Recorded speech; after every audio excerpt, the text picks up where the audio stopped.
Have you had your coffee? Lots of coffee. So get ready because this session is going to be awesome.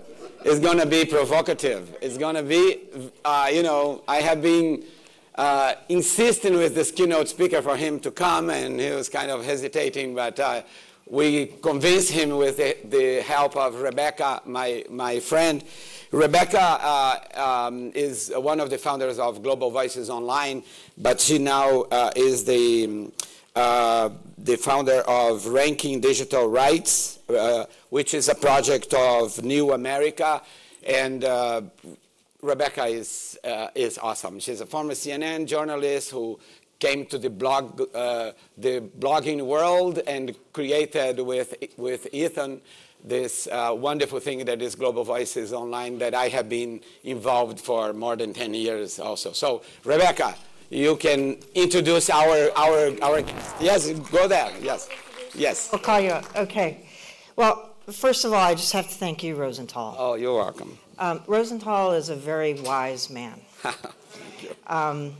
I wrote a book that unfortunately 10 people read, but I quoted him in my book, and I continue to quote him in talks, particularly a thing he said about our information ecosystem and how it's changed. You know, that we used to live in a world of information scarcity, and all our institutions were built for that, and then the rains came. We're in a rainforest, and we still haven't figured it out. And I'm quoting Rosenthal on that over and over and over again, because it really speaks to, I think, where we are today. And so thank you. But I'm here to introduce Dave Weiner, who is an old friend. And really, if it weren't for Dave and what he'd done before, and I met Dave when I got to Harvard around the time I left CNN, and he was at the Berkman Center. He was a research fellow at the Berkman Center, and he had helped the Berkman Center set up a blogging server, and we all started blogging. And Dave ran these blogger cons, which we'll talk a little bit more about. And that was really what got me excited about the democratization of journalism, the democratization of speech. Of public speech in a way that I found very exciting, and was one of the big reasons why I decided not to go back to CNN. So I'm just thrilled and honored to be leading this conversation with Dave and the room. And we're not going to do it as a classic keynote speech. We're going to have a conversation and involve the whole room as much as possible. There's, I think, a couple of you who were at the old blogger cons and may be familiar with that. So those of you who are familiar with that approach, feel free to jump in and lead the way. And please, yes, come out. Welcome. Thank you. Thank you. Yep. So what should we talk about? Well, gee. So before we get started, before I ask you a more serious question, I'm going to ask you an unserious question. Oh, okay. Which is that back in the day when you ran the blogger conferences, blogger cons, there was always a song. Yeah, there was. So. You think we should do a song today? Yeah, you should do the song thing. Well, you know how we did it? So I would stand up in front of the room, and this happened at the first BloggerCon, and I actually didn't know I was going to do it when we started, and I just said, what's the song? So what's the song? What's the song? And so what's the song? What song should we sing to get started? What's a good song that we get everybody going out of their heads? Okay, okay. Do it. It has to be a song that we all know. That should be one of the criteria for it. Like Happy Birthday is a good one. Rock and roll? I don't know that. That's not a song. That's a category. Yeah, I know. Yellow Submarine. Rock and roll music. It's like Yellow Submarine was one of the favorites. I can see clearly now the rain is gone. Well, we could put this off, or we could just wait. We could come back to it. Or, yeah. Say again? Oh, feeling good. Yeah, I don't this- know that one. You want to I lead don't us even in that know. one? This is, what? Yellow Yellow Submarine. Okay. Okay, should we do that? So, yeah, and you should sing it out of key. Yeah. We all live in a yellow submarine. A yellow submarine. A yellow submarine. Jay, we all live in a yellow submarine. A yellow submarine. A Yellow submarine. Simple song. Da, da, da, Yeah. And the band was all whatever. I forget. Anyway, So are you all out of your heads now? are you all And if we awake? call on you, will you be embarrassed? Because it's not like anything to be embarrassed about. Right. I'm embarrassed right now, though. Yeah. Just thought I should get that out of the way. I'm embarrassed because I sing terribly. Yeah. Well, I got told at one BloggerCon that I shouldn't sing because I sing out of key, and I said, "You don't get it. That's Yeah, the whole that's point. the whole point of That's the whole blogging." point. Yeah, exactly. So, getting to the point. Yes. What point? So you are blogger number one, I guess. Yeah. essentially, right? This is blogger number one. So how the heck did that happen? Oh, it wasn't like I woke up one morning and said, I think that blogging is something I should do. It wasn't like that at all. I started out, I was just a programming project. I had a great list of contacts. I've been going to tech industry conference. That's where I'm from. I'm from the tech industry. I had started a software company in the early 1980s. And I've been going to conferences that had all these, had a great Rolodex, and I wrote a script that would just send emails to, it was spam basically, but this is before spam existed. And, and so I sent an email announcing a press conference that a friend was going to have. And then I sent it to groups of 11. That was sort of the idea, just a random number. And then I followed it up with what, a report basically on what had happened there. And then I remember exactly where I was when I had this sort of, it was almost an epiphany that I could use this same little script to send out my own ideas. And so I had been, at that time, visiting with, I had sold my company, we had done an IPO, I was basically looking for the next thing to do. And so I had been going around to all kinds of tech companies and finding out what they were working on and then writing them sort of advice, which they weren't listening to. And I just decided to take the first one of those things and just send it out to everybody. And people reacted very, they thought, this is weird, what's he doing, So then I did another one. The first one was about, I wanted Apple and IBM to work together. I wanted IBM to sell the Mac OS. Because at the time, well, I don't want to go into too much detail. Then I did one about PDAs. PDAs were like the precursor to the iPhone. And then I got a response from a friend of mine who was the CEO of Motorola's PDA division, a guy named Randy Patat. And so I sent that out to everybody. And I got back a whole bunch more responses. And what this led to was, then the next epiphany was that, wow, this changes how everything works. This is different. That the world that the tech industry is envisioning isn't the world that's actually going to happen. Because if I'm just an individual and I can create this kind of effect in the world just because I had the idea that, well, things like AOL, CompuServe, Microsoft had just launched a competitor to CompuServe called Marvel.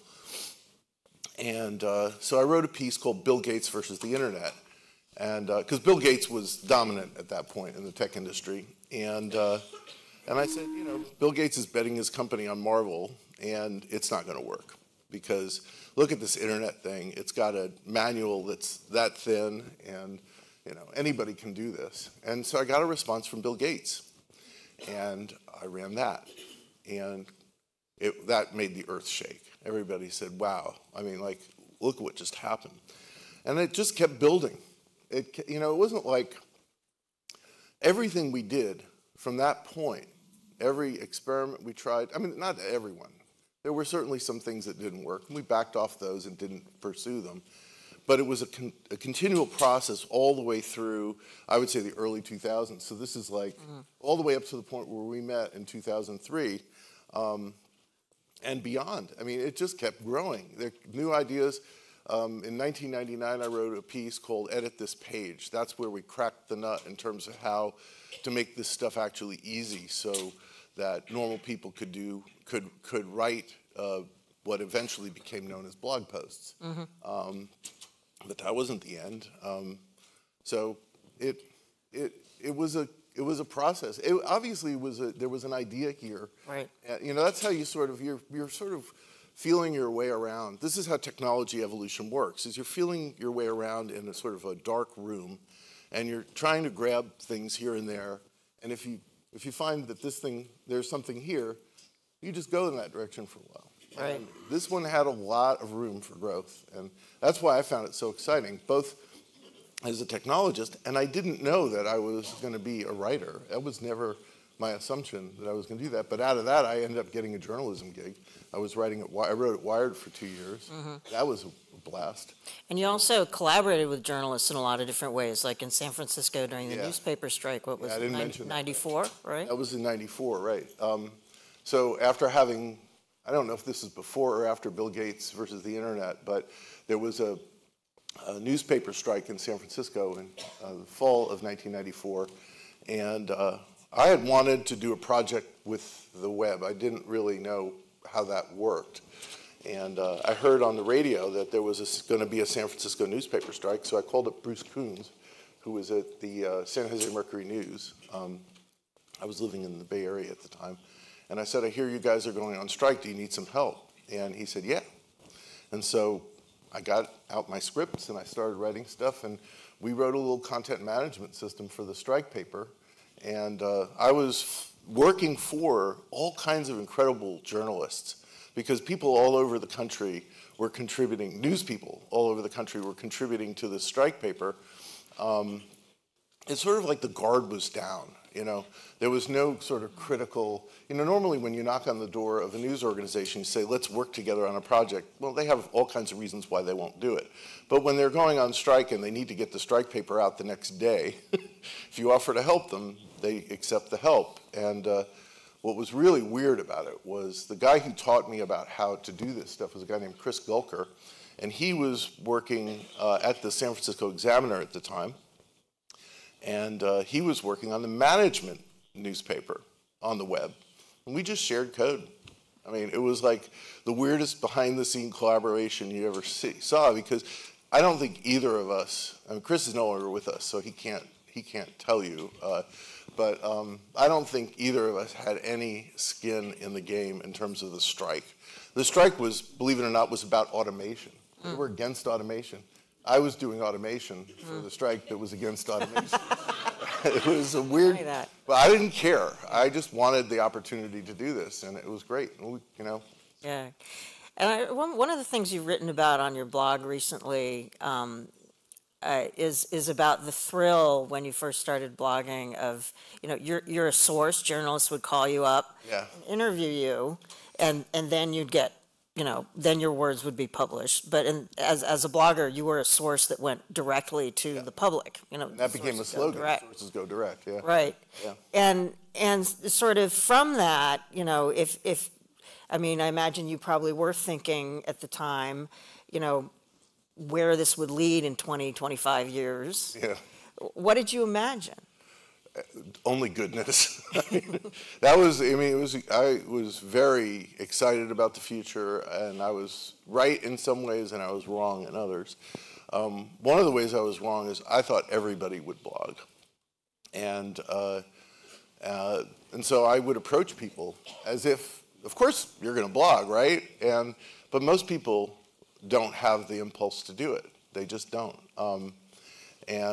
So I learned about this, what I ended up calling natural-born bloggers. There are, like, you're a natural-born blogger. I am a natural-born blogger.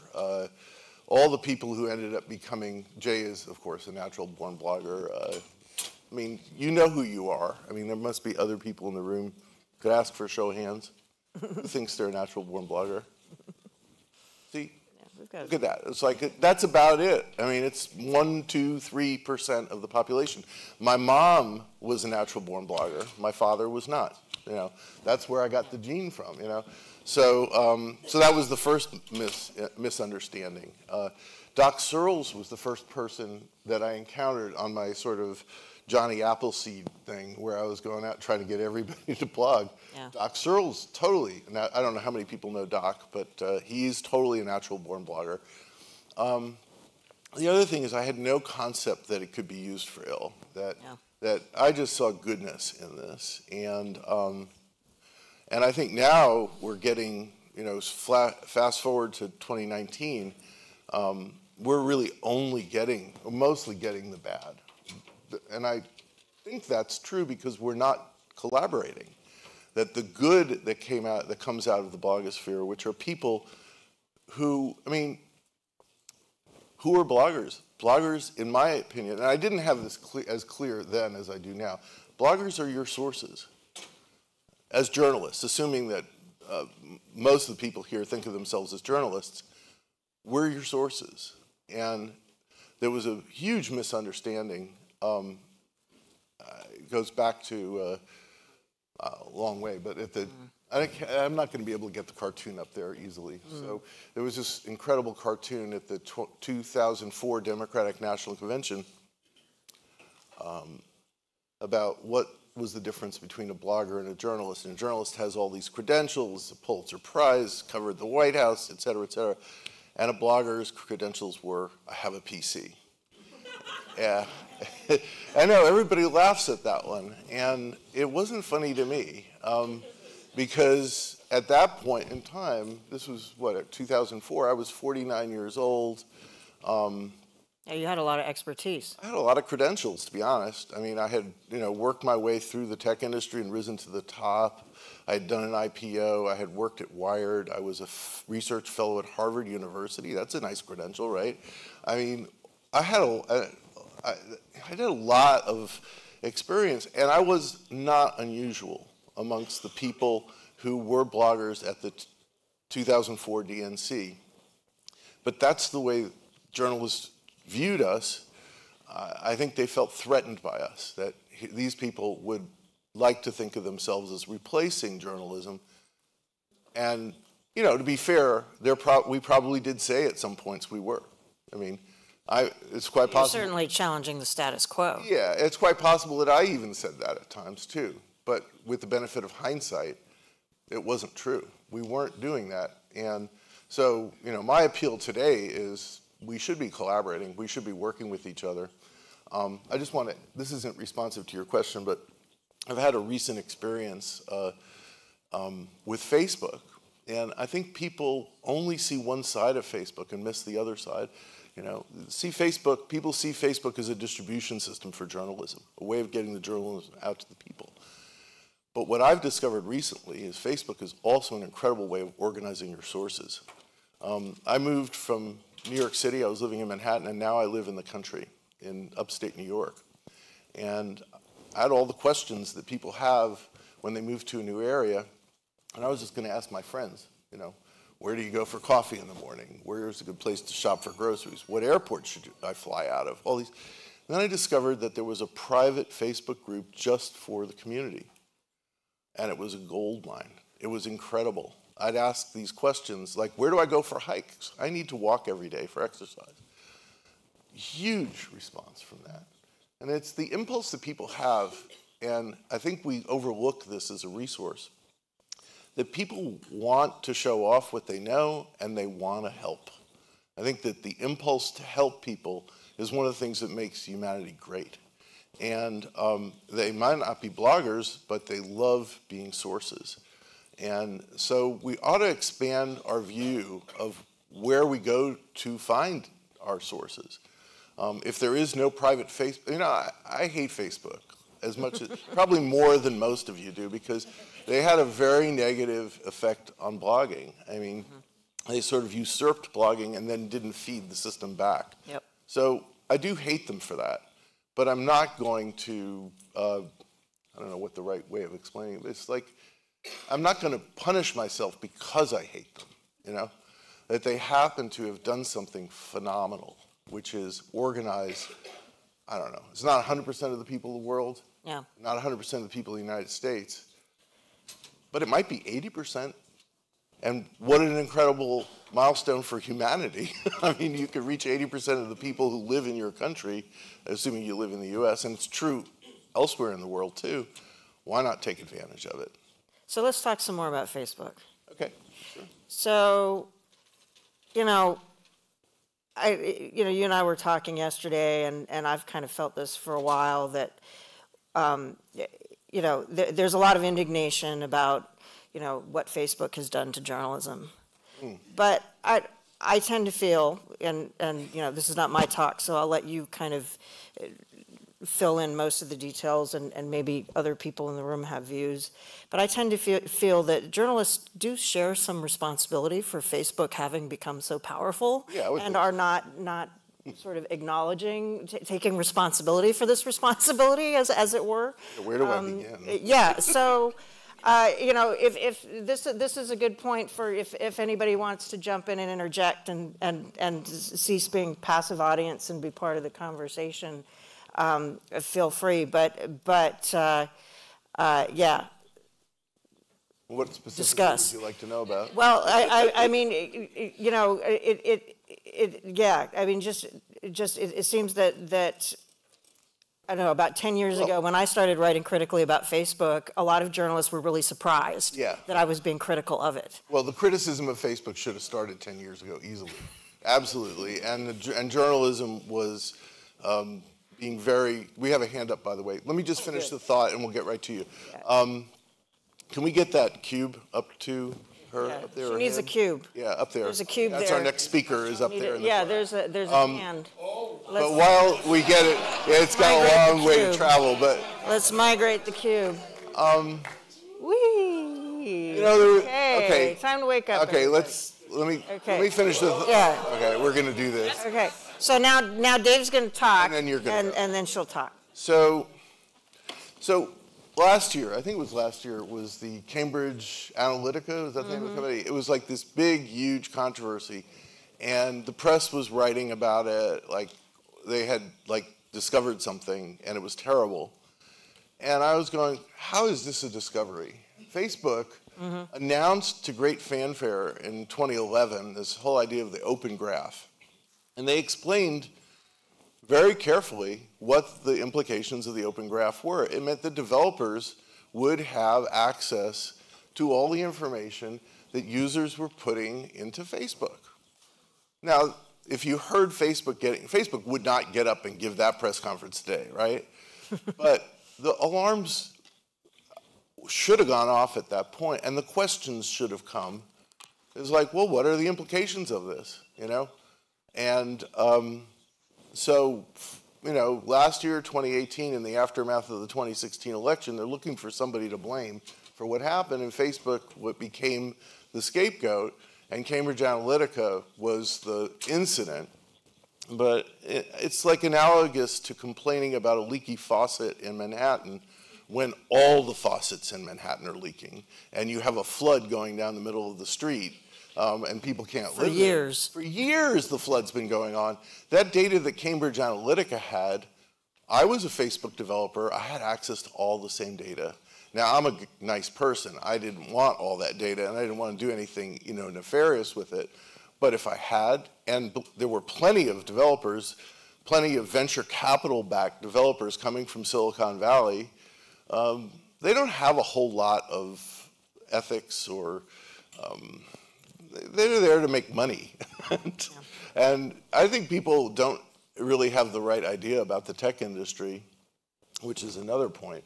The journalism industry should have competed with Facebook. As soon as Facebook came up, Facebook presented a challenge to journalism that journalism still has not risen to. So you ask the question, why does Facebook get all the money? Why are you all trying to get money from Facebook? Some people here probably are from Facebook. Yeah. What? Yeah, they fund. They are. Yeah, they're a funder. Yeah, I didn't take the money. I paid my own airfare to come here because I didn't want their money. But why didn't you compete with them? Isn't that a good question? I mean, if you came from the tech industry like I did, that would have been your first impulse. It's like, oh my God, these guys are making all this money doing something somewhat like what we do. Mm-hmm. Why don't we just do what they do and make the money? Why ask them for money? You know, there's no power in asking them for the money, right? I mean, if they give you money, why are they giving you the money? Because they want you to write nice things about them. Because they want you to stop saying that they're the devil incarnate. I mean, it's kind of obvious. You know, and where are the ethics of journalism in all this? You know, a year ago, the switch flipped in journalism, and all of a sudden, Facebook went from being the cute, cuddly baby squirrel, right? I mean, we have this phrase in the tech industry called the baby squirrels. And every so often there's a company that comes along that we call the baby squirrels because everybody loves them because they're so cute and adorable and cuddly and all the rest of it. So Mark Zuckerberg used to be like the ultimate baby squirrel while he was like stealing your industry from you. And you know what it was? I'll answer the question and then we'll go. Mm-hmm. The thing they did that you guys still won't do is they created a level playing field. They let everybody contribute to the news. They didn't have, I can write articles on Facebook and nobody stops me from doing it. Mm. There's no barrier to entry there. That's why they get the money. And if journalism wants the money, it's not going to come with no strings attached from Facebook. It's going to come with the most odious strings imaginable. It's going to remove all of your objectivity, all of your independence is going to go down the drain with that. So the only way we get, and you know, I'm sorry, one more thing I have to say, is that the assumption journalism makes is that the only people who care about journalism are journalists. And that is so wrong. You know, I've only for a tiny bit of my career have done anything remotely like journalism, and I care deeply about journalism. When you guys go over my head and you go make the deal with Facebook, I go, well, Jay and I used to do a podcast. We called it Rebooting the News. We've got to reboot the news. We've got to do it without you if you won't do it yourselves. Okay. Okay. Speech over. Sorry. The Cube. Hi, Nikki Usher here. Thank you so much for coming and sharing your insights about the early history that at least I was definitely not paying attention to. So thank you so much for coming here. I was wondering if it would be possible for you to reflect a little bit on the access to privilege that you had to be successful in the context of the early tech industry. You mentioned a level playing field on Facebook, and just because everybody can be heard does not mean that everybody can be listened to. Oh. So I was wondering if you could maybe reflect a little bit on the advantages that you've had to put you in the position you are today to be speaking with us. Oh, sure. And before you answer that, you know that picture we had up at the beginning? Could we put that back up? That would be great. Why do we want the picture up? Because I'm going to refer to it eventually. It's a great picture, by the way. Yeah, because it relates a little bit. Of course, I had a lot of advantages. I mean, there's no doubt. I understand where the question's coming from. I believe I do. And I come from a family that had a tremendous value on education. My parents both had PhDs. Sorry? That's privilege. Mm-hmm. Yeah, I'm also the first. Your grandparents were refugees too. My parents were refugees. I'm a first-generation American, so they fled for their lives. My parents were children when they fled for their lives, so I don't know. I mean, there were a lot of disadvantages that came from that. I mean, I don't want to go into all the psychology of it, but being raised by refugees is not necessarily an advantage. Okay, but on the other hand, you know. Yeah, of course. I have privilege. I have my family had money, but when they arrived in the United States, they didn't have any money.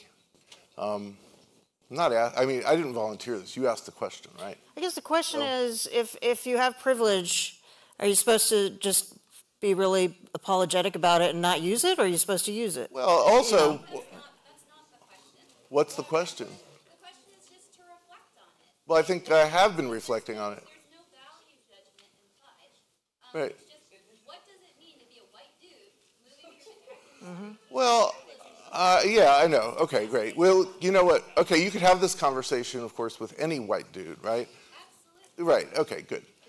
When I started blogging, I mean, I'm going to ask you a question, right? When I started blogging, nobody was blogging. There were no barriers to entry. Would it have made a difference that I was a woman or a person of color? Hard to imagine that it would have made a difference. I mean, Probably would. oh, okay. Well, I don't think, okay. So, You seem very certain about that, but I am afraid I'm not that certain. so let's, before we get too far down this road, let's Wait a second. just- Why me? You know, how many other Yeah. white dudes were up here? So I mean, you know, Dave's a white why dude. me? Maybe because I'm confident and because I have strong opinions. Yeah. Maybe that's what you object to, So- right? so should Dave- I just be quiet and Yeah, be so respectful? Dave's a white dude, and he was a white dude who was able to do this thing. And I think we can have a real conversation about had he not been a white dude and had he But I didn't some keep other it for profile. myself. I developed this But- stuff so everybody could have a voice. Yeah. Now, maybe, you know, there's Whatever. there's a lot of, you know, the privilege of people who run Facebook, for example, or run any number of tech companies is, I think, contributing to a lot of the problems, which is why I'm kind of bringing up this picture again. This is, you want to describe this picture? Sure. Well, why don't you? Because But- oh, I will. I'm sorry. but- I was going to say something snarky. I'm actually kind of offended by the whole thread. But let's talk. I'm trying to shift the thread into somewhere that we don't just get into an argument about white dudes, because I'm not interested in that argument. not really either. But describe this picture for a minute. Okay. So my family was part of the desegregation of New York City in the 1960s. So that picture is the woman wearing the scarf is my mom. The little kid holding her hand is my little brother. He's 60 years old now, by the way. And what they're doing, I'm not sure why this is in response to this, but I'll tell the story anyway. Because we're talking about diversity. Okay, fair so- enough. Oh, that's actually true. So what are they doing? We lived in a white neighborhood called Jackson Heights in Queens, in New York City. And they had a court order in New York City at the time to desegregate the schools. So my school, my elementary school, was paired with a school in the adjacent black neighborhood. And half the kids in my school went to their school, and half the kids in their school went to mine. So that's my mom walking my brother to the black neighborhood. This was on the front page of the New York Times, by the way. It was an incredible picture. And as you can see, there's a black mother walking her children to the white school. So you know, whatever. Yeah, I mean, I think there's a lot of conversations going on about tech and media and privilege. We have 5 minutes left. Oh, Jesus. God. Tech and media We have a and lot more to cover. privilege Can we- and who has a voice and all kinds of things. There's one big idea that I want to be sure we talk about. Okay, you do that. Which is that when I watch journalism cover tech topics, it's appalling to me how wrong they get it. So an example would be Hillary's emails during the 2016 election. This was a major issue started by the New York Times. It became, I mean, it's quite possible it determined the outcome of the election. And I don't know what the issue was. I read all the articles that I could get my hands on, and they never answered the question, what is the issue here? So, and then last year it was Facebook. And the question, the first, in the 2016, the issue was, what is an email server? And I don't think a lot of reporters understood what an email server was. So the idea that she had an email server sounded insidious. It sounded terrible. I felt this because I desperately did not want Donald Trump to be president of the United States. Last year, it was Facebook and their APIs. Again, I read all the articles to get my hands on. I couldn't find the issue. And so the suggestion I have for the journalism, and specifically this part of it, the academic part of it, is run some boot camps. When the issue comes up, at the moment it comes up, on the technology, for reporters. It's a collaboration between the journalism school and the computer science department, or, I think that's basically it. And do it in an immediate response as the news is actually happening. And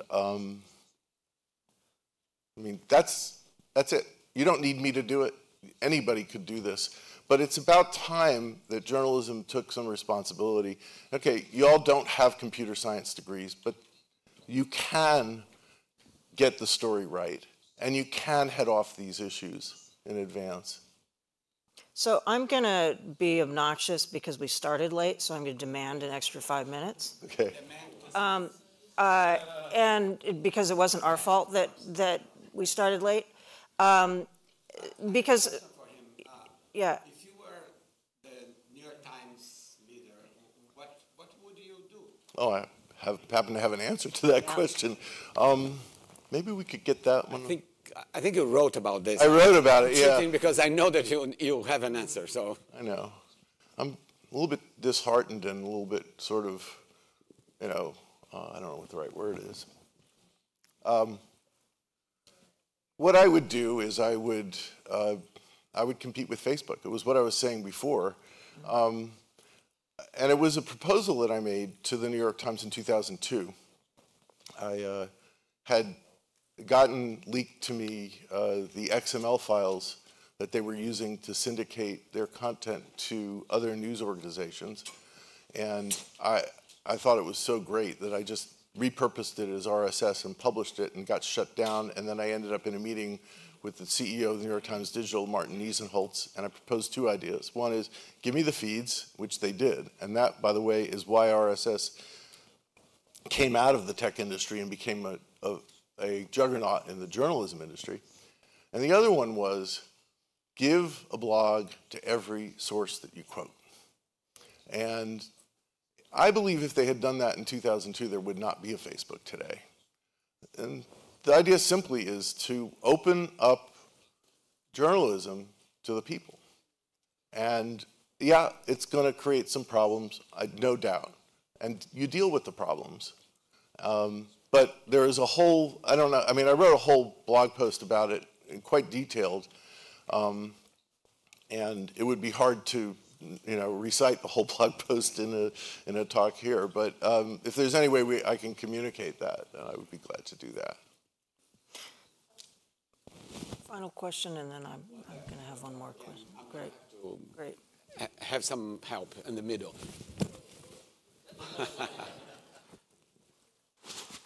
Thanks. I wanted to just ask you about the reboot of the news. I work for a small, entirely donor-funded investigative unit in South Africa.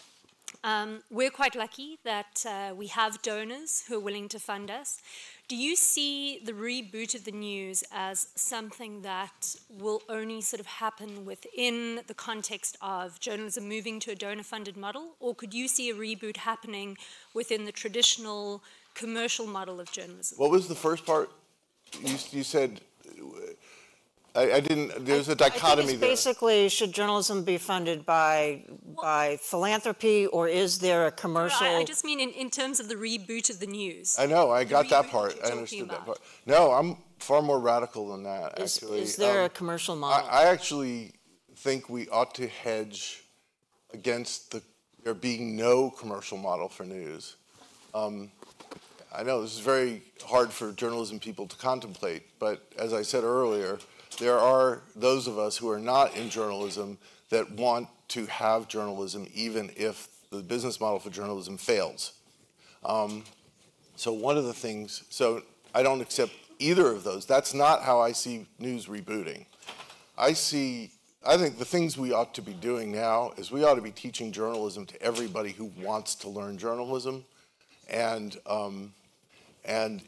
I think that we should come to see journalism not only as a way for somebody to earn a paycheck, but also as a civic responsibility.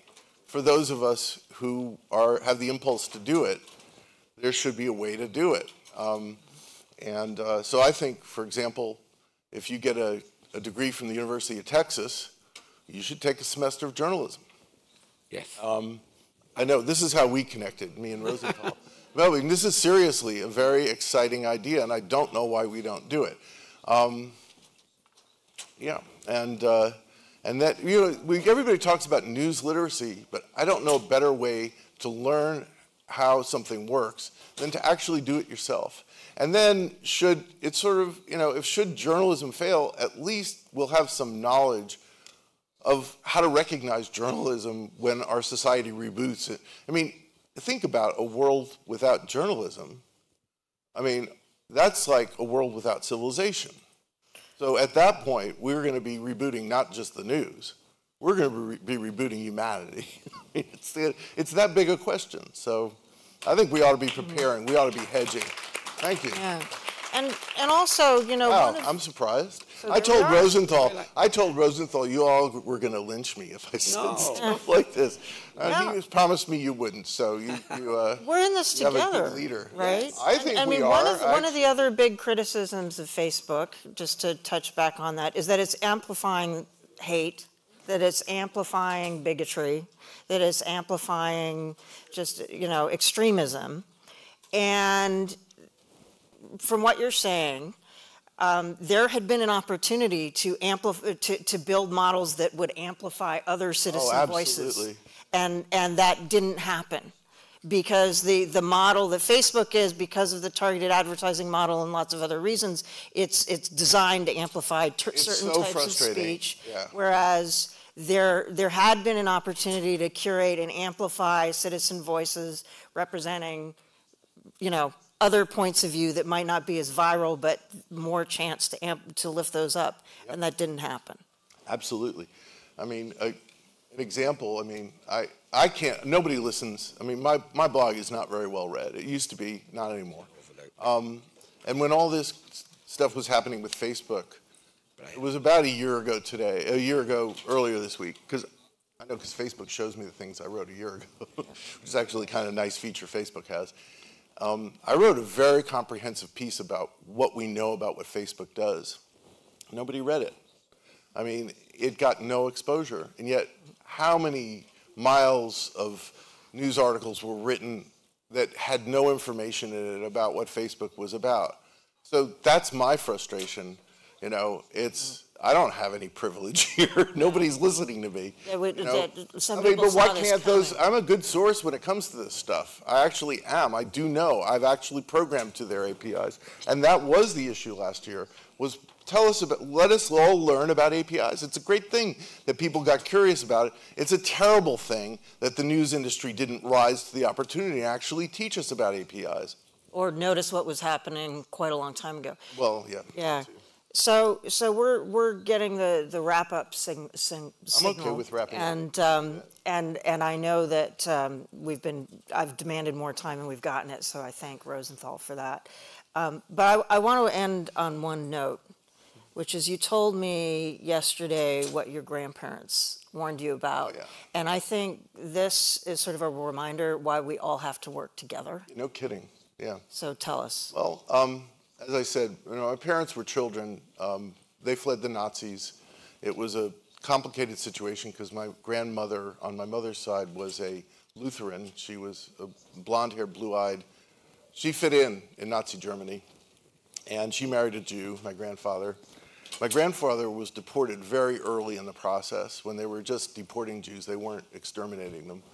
And so she had to sneak out of the country to get to the United States because they weren't letting Germans leave the country. And on the other side, on my father's side, they left from Romania, and my grandfather told me a story about how they were crossing a frozen river and they were being shot at from both sides of the river.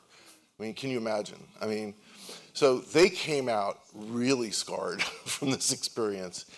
But both of especially my paternal grandfather, felt it was very important to pass on to me and my brother what he had learned. And he was absolutely sure this was going to happen in the United States. And he told me, this is what you have to watch for. And you know, every one of the things he told me, every one of those things, we've tripped over those wires long ago. We're demonizing people based on race. It's not just stopping at race, it's going to religion. I mean, he was so prophetic. He used words that we made fun of him for: plutocracy, oligarchs, all this kind of stuff. Yeah, well, we all use those words now. He told me that when this starts happening, David, you need to get up on the roof with a gun and start shooting them. This is what he said. And he meant it. So, yeah, the thing is, we have to work together. And so many people are still thinking about their careers and how to get ahead, and that the world is just somehow going to straighten all this stuff out on its own. And that was another thing he warned me about, is people are going to do that. And we have to work together. That's a plea, and I don't expect it. Well, I hope it happens. Let's just leave it at that as a final note. Thank you.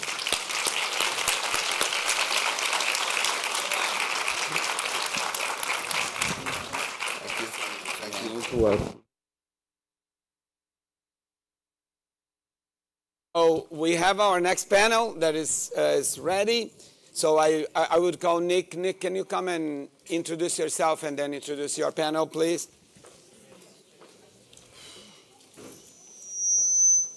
Hello, good morning.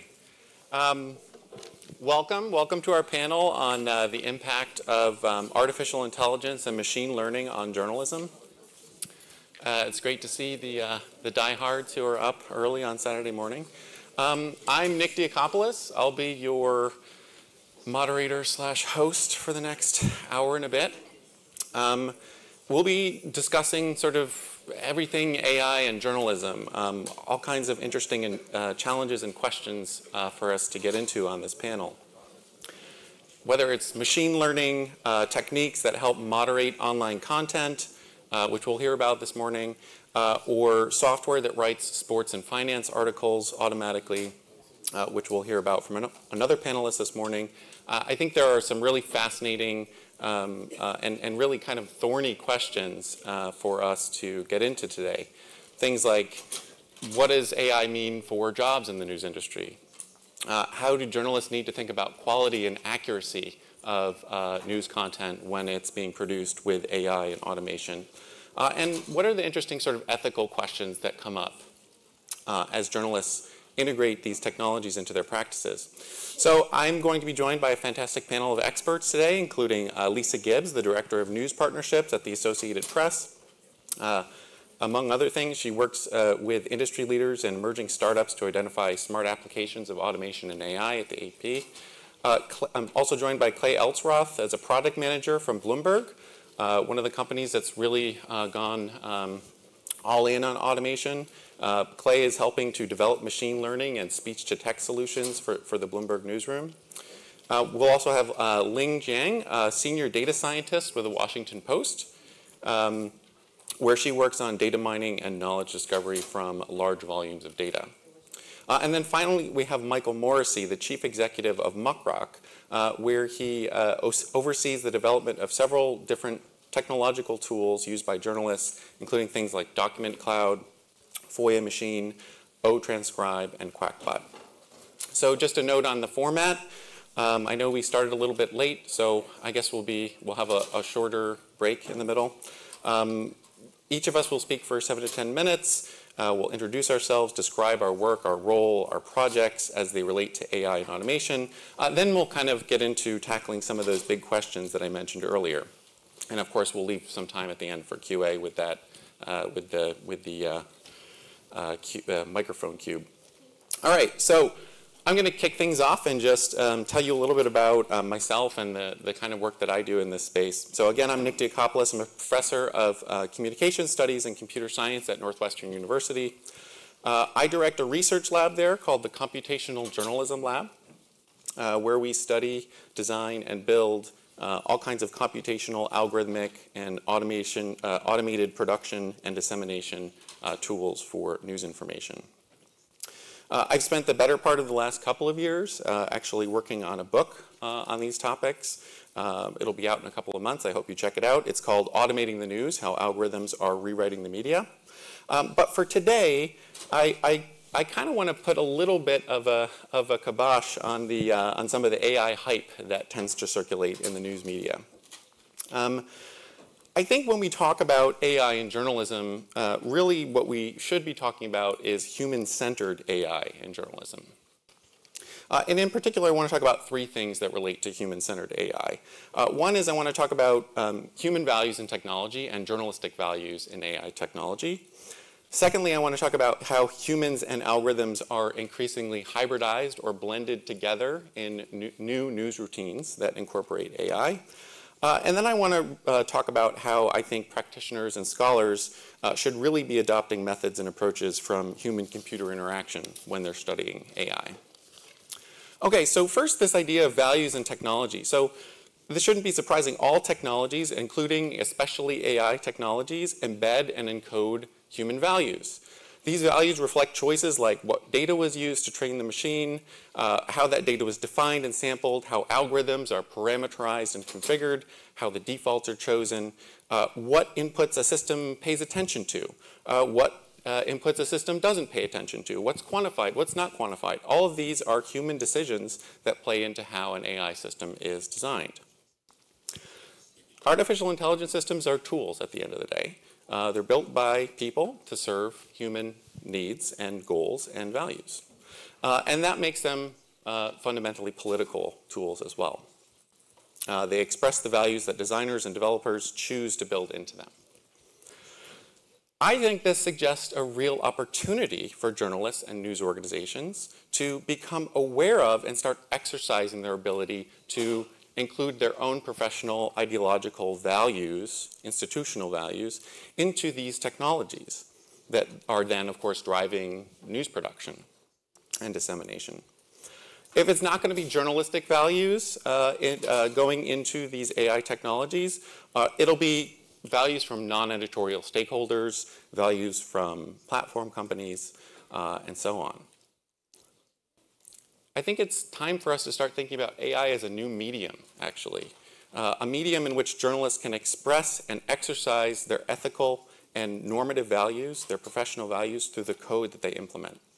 So I would call on journalists to kind of step up and really start being AI designers if they want to own the future of news media. So to my second point, hybridization, it's sort of a pattern in the evolution of media. Every wave of new technology, whether that's telephony, photography, the copy machine, digitization, all of these technologies somehow change the nature of roles and tasks and workflows in the newsroom. AI is no different than any of these other technologies. It's also a technology that's going to change news work. It will often complement, but rarely entirely substitute for a journalist. Some economists have estimated that only about 15% of a reporter's job and only 9% of an editor's job could be automated using current technology, current AI technology. Humans still have an edge over non-Hollywood AI in two key areas that I think are essential to journalism.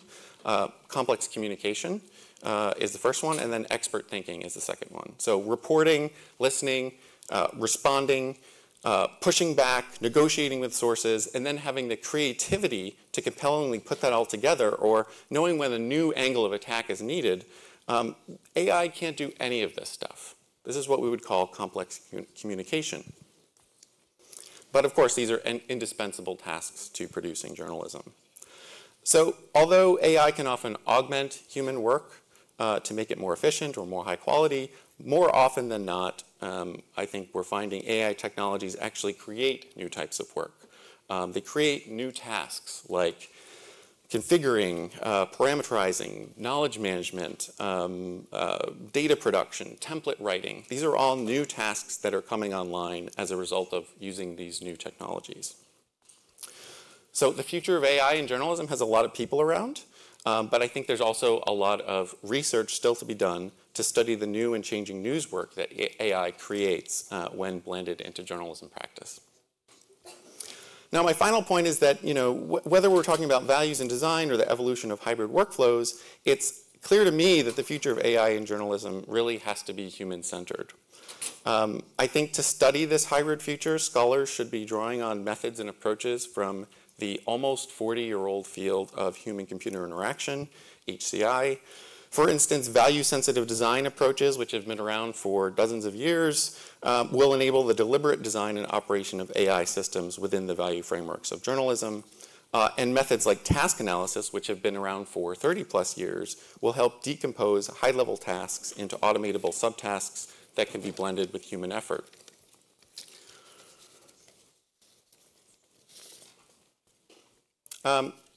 There are all kinds of new, I think, and exciting questions that can be tackled using these types of HCI approaches. So just think about, how should interfaces be designed to empower editors to edit at scale when an AI has just generated thousands of stories? Or how can human agency be maintained in these types of systems so that people can direct AI and uphold journalistic quality standards? And how will end users ultimately come to interact with algorithmically imbued news media and AI agents? Again, I would argue that pursuing all of these types of questions will benefit from further collaboration with scholars and practitioners in the field of HCI. Something I'm happy to say we're already starting to make happen. The first HCI in journalism workshop will actually take place next month in Scotland. So I'm going to stop there, but I'm looking forward to hearing from our panelists, and then we'll jump into some of those exciting discussion questions. Next up, we have Lisa Gibbs from the AP.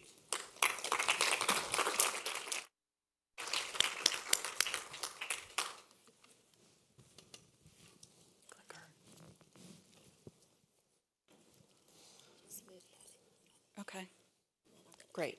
All right, thanks. Thanks.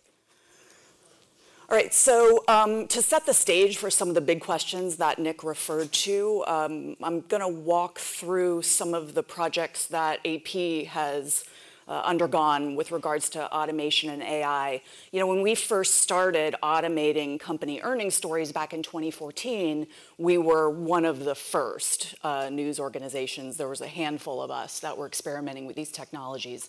Today, there are news organizations all over the world. I mean, dozens and dozens of examples of newsrooms that are using automation to make story production more efficient, or algorithms to help us surface interesting patterns in data.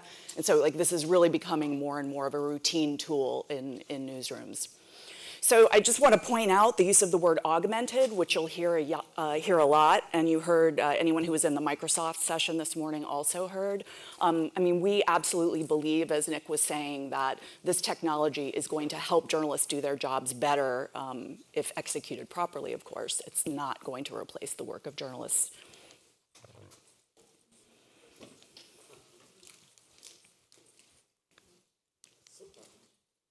Yeah, so just again, when we think about how we are going to use these technologies, we look for a few key criteria. Is this going to remove routine tasks from the work of journalists so that they can do more creative and high-impact work? Are these tools going to help us break news faster or find news in areas that we haven't searched before? Can it allow us to produce content that will enable us to reach new audiences or new markets? And at AP in particular, we have kind of a side benefit that not all newsrooms have, which is we have chosen as our strategy to identify startups with expertise in things like machine learning and linguistics to work with. And that brings new skills and energy into our newsroom and helps us innovate faster. Probably, as we'll discuss later, other newsrooms hire data scientists and their own and build things in-house. We have pretty much chosen not to do that. So when you think about how to apply these technologies, break down what we do: news gathering, news production, and news distribution. As a large global news agency, I'm really going to focus on the first two aspects of this. And I'm going to talk first actually about the second part of the process, news production, because that's where AP started in this, and it's where we're best known. Whoops. So the fundamental problem: we are great at identifying stories and writing them, but how do we do that at scale? How many stories can one journalist write and how many would we want them to write. So for especially routine things like sports stories or earnings stories, are there ways to scale production of those that save time? And so in 2014, this was the project that really kind of put us on the map with this. I was business editor at the time, which is how I fell into this whole world.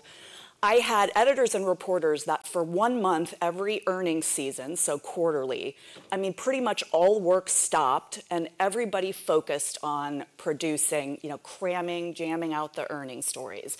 And what I often say is my reporters and editors felt like robots doing this work quarter after quarter, and it wasn't incredibly exciting. So we looked at how can we make this a more efficient process.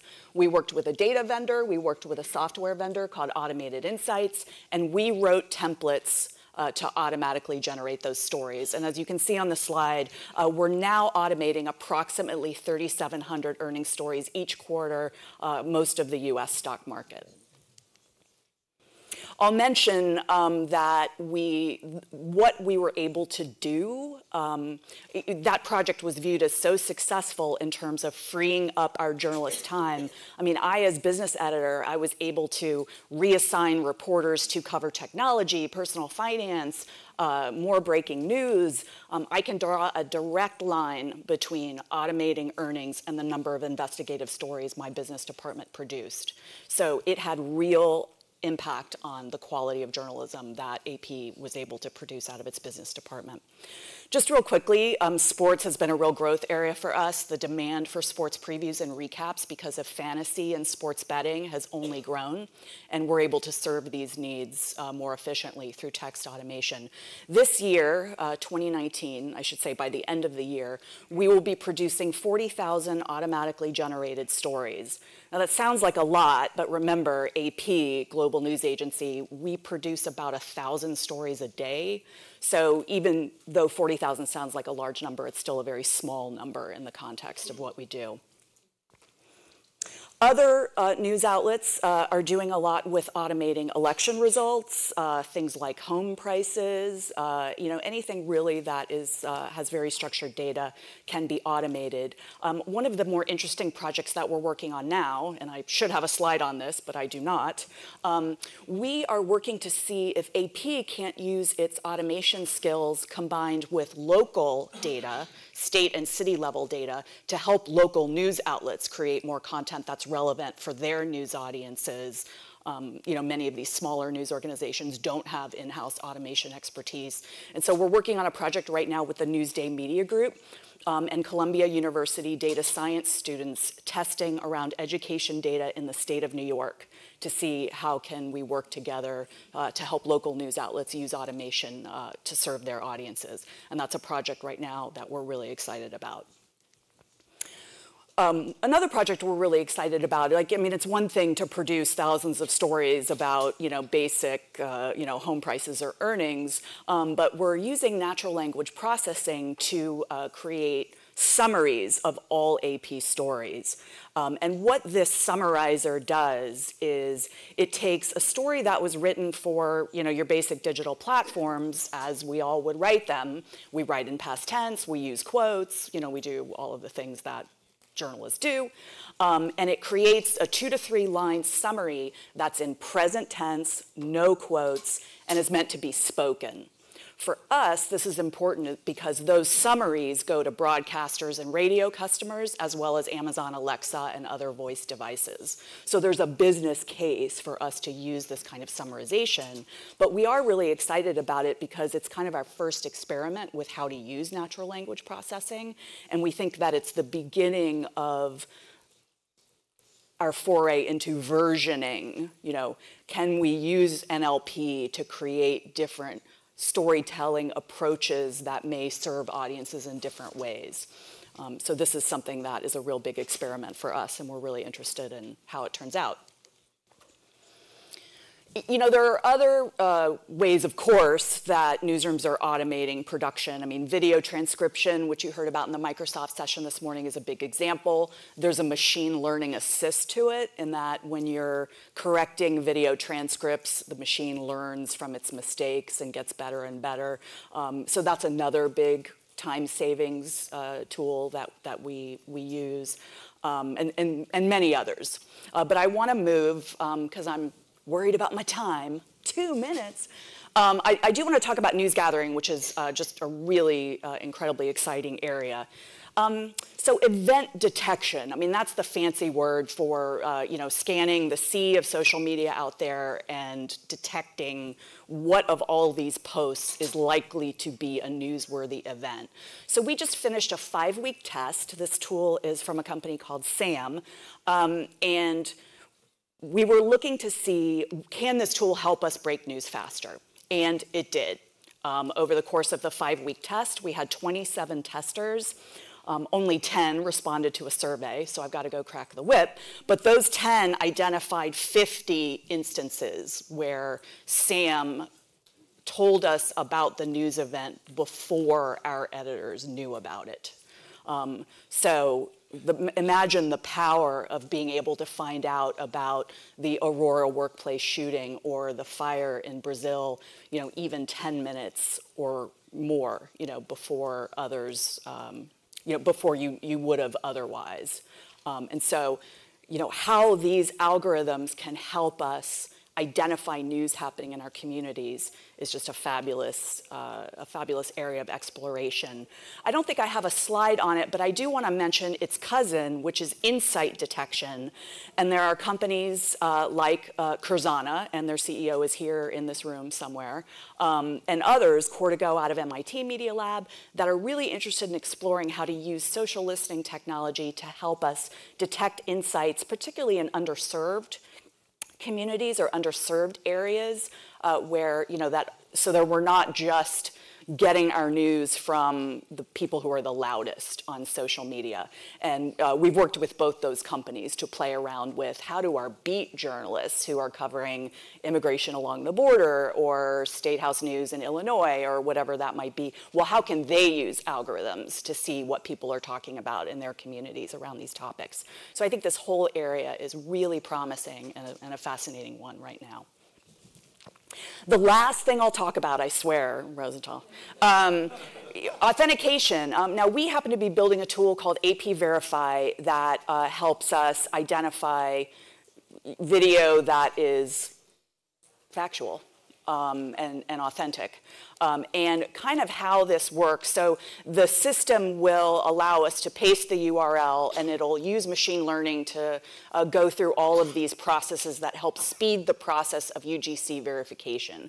So it'll go out there and search on the internet to find, hey, has this video showed up before? Maybe it was 2 years ago, maybe it showed up as something else. That gives us a flag that this is not what it's meant to be. So I think the use of verification and that sort of thing are also really powerful uses. What else do I have here? All right. I'll leave you with this final word. Bad data, bad story. LA Times QuakeBot tweeted that there was a 6.8 earthquake in Isla Vista. It happened in 1925. And 1984 on Lifetime said, tell him not to be too hard on himself. We all make mistakes.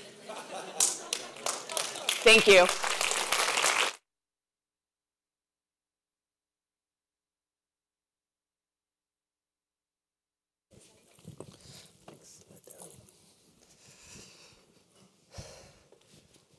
All right, well, I'm Clay Elstroff. I'm a product manager at Bloomberg News. And for some reason, I always end up, good, okay. I end up going after Lisa. And I basically say, yeah, we do the same thing. But that would be just too simple to come up and do that. But a little bit about my journey into the product manager role. So I started off as an editor at Bloomberg. I learned very quickly that our clients care a lot about the money they invest in the news that we produce. I had a really bad run-in with some of our clients, and that all happened based on a headline that I sent out based on a company called Sino-Forest. If you're familiar with Muddy Waters Research and Carson Block, that was the very first story that they had ever done. And I got a lot of phone calls within, I think, milliseconds telling me, a lot of bad things about myself that I didn't know. And what that led to was the newsroom lawyer sitting next to me for the rest of the time I was an editor, which was also good because every single interview that I had someone next to me to audit my questions and answers that I got from them in real time via email, which wasn't fun either. But that led to me starting a team within Bloomberg where we monitored for breaking news across all third-party content, including Twitter. And at the time, no one else was really doing it to the extent that we were. And I went to being managing editor. I helped roll out TikTok. And then I had a great opportunity to come into a product manager role where I would help integrate AI, machine learning, and speech-to-text in the newsroom. So I hopped at that opportunity. It's been less than a year. We've done a lot, and usually you hear about what we do at Bloomberg. We hear the 2,700 journalists and analysts that we have, but what you don't necessarily hear is we have 5,000 engineers that work with us. And that kind of falls into a happy medium between more engineers than news organizations have, but significantly less engineers than big companies like Facebook or Microsoft or Google have. And do all those engineers work on news? No, but they help gather data, make the processes easier for our clients to use the terminal, and also for us. So getting to automation, that's one of the reasons why I want to become a product manager. Automation, one of the byproducts of automation is a lot of content. And thanks to that, it's great. You get a lot of coverage on things that you normally wouldn't, quicker, faster, better, but you also get a lot of volume. And also with social media, you get even more. So people are just inundated all the time with that, and that's a big problem within news. So you've probably read the New York Times article on automation and what Bloomberg is doing. We use a tool called Cyborg to process thousands of data points in seconds and send out headlines and generate stories. That's really cool. We used to have people that did that. They transitioned into roles where they're capturing the data, they're QCing the data, and they're also looking through the press releases because automation is not perfect, at least not yet for a lot of things. And with the AI products that we've been developing, I talk to a lot of journalists, I sit down, I explain it to them, and once I take them through the entire process, they get it and they go, wow, how does that happen? Like, how does this model work so well? So I tell them that basically the secret is, as we go through and we train the model, during a brief period of time, we'll go to the server, we'll say, hey, look, if you don't get this right, we're going to replace you with a human. Now, I always tell that joke whenever I'm presenting things, and a lot of people find it funny, but then there's always someone it's like, oh gosh, computers are going to replace me, but that's not really the case. I think that, like they've pointed out before, Nick and Lisa, reporter roles are kind of transitioning. You can leverage data to make things quicker, faster, better, and I think that's very unique compared to when I first started as a reporter. Things are so much easier to do. Trying to sift through massive amounts of data would take weeks sometimes, and now it can just take a couple of seconds thanks to AI. So at Bloomberg, what we've been looking at is how can we best use AI, and that's to basically benefit the reporters and the people that are writing content and producing content. And it all boils down to one thing, is what can you scale? And for us, if you're, in the past, you were a reporter, you would hop on a conference call, you would take notes, you would try to rewind, but most of the time there's no place to rewind during the conference call, and you'd wait on a replay that would show up 2 days later. So the quotes that you would get and things like that didn't really work well. So we started transcribing these, still involved one reporter, one call. We tried reporters being on 2 calls at once, headphone in each ear. That did not work out well. So what we're looking at now is like how can we best utilize machine learning to bridge that gap? There are thousands of companies that report earnings. We don't have thousands of reporters to listen to all of those calls. So what we are looking at is we can transcribe those calls, and obviously the next step, which I guess anybody would be doing, is can we leverage machine learning to detect things that occur on those particular conference calls. So yeah, I mean, it's something that I know that our clients do. There was an FT article earlier this week about that. You know, I think a lot of our competitors are probably doing the same thing. It's very interesting. One of the biggest things that we're doing at Bloomberg right now is we're going through and educating the reporters on what AI and machine learning is. And I think that if we look at all the things AI and machine learning can do, getting the reporters and the journalists on our side to help us do that is probably one of the biggest challenges for me right now. Because everyone's worried about the job. They think that, you know, the way they do things is very unique and they do it a certain way. So I think the education around AI and machine learning is probably one of the biggest things, I think, for newsrooms going forward. And I think that's pretty much it on my end. I'm really looking forward to the panel, actually, and getting a lot of questions from folks. So thank you.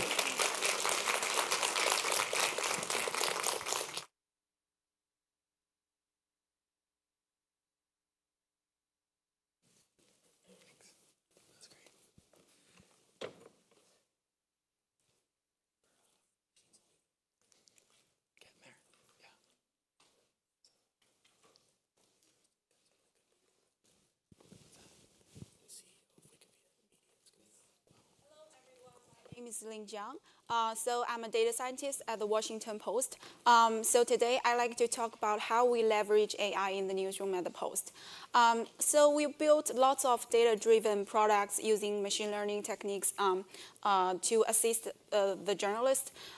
We do heard lots of positive feedbacks about how machine learning makes things more efficient and effective, but we do also face lots of challenges. So the biggest concern is that the reliability of the machine learning tools. The fact is that machine makes mistakes. Well, human does too, but machine cannot correct itself without human intervention. If we use a robot moderator to review online comments, can it always make the right decisions? Obviously, the answer is no, because there is no perfect model that will be always 100% accurate in the real world. But what are the possible consequences if those machine learning tools making mistakes in the productions? Actually, it depends on the use case. For example, take the robot moderator as an example again. So mistakenly approving a comment is not good because we want to maintain a civil conversation in our comment section.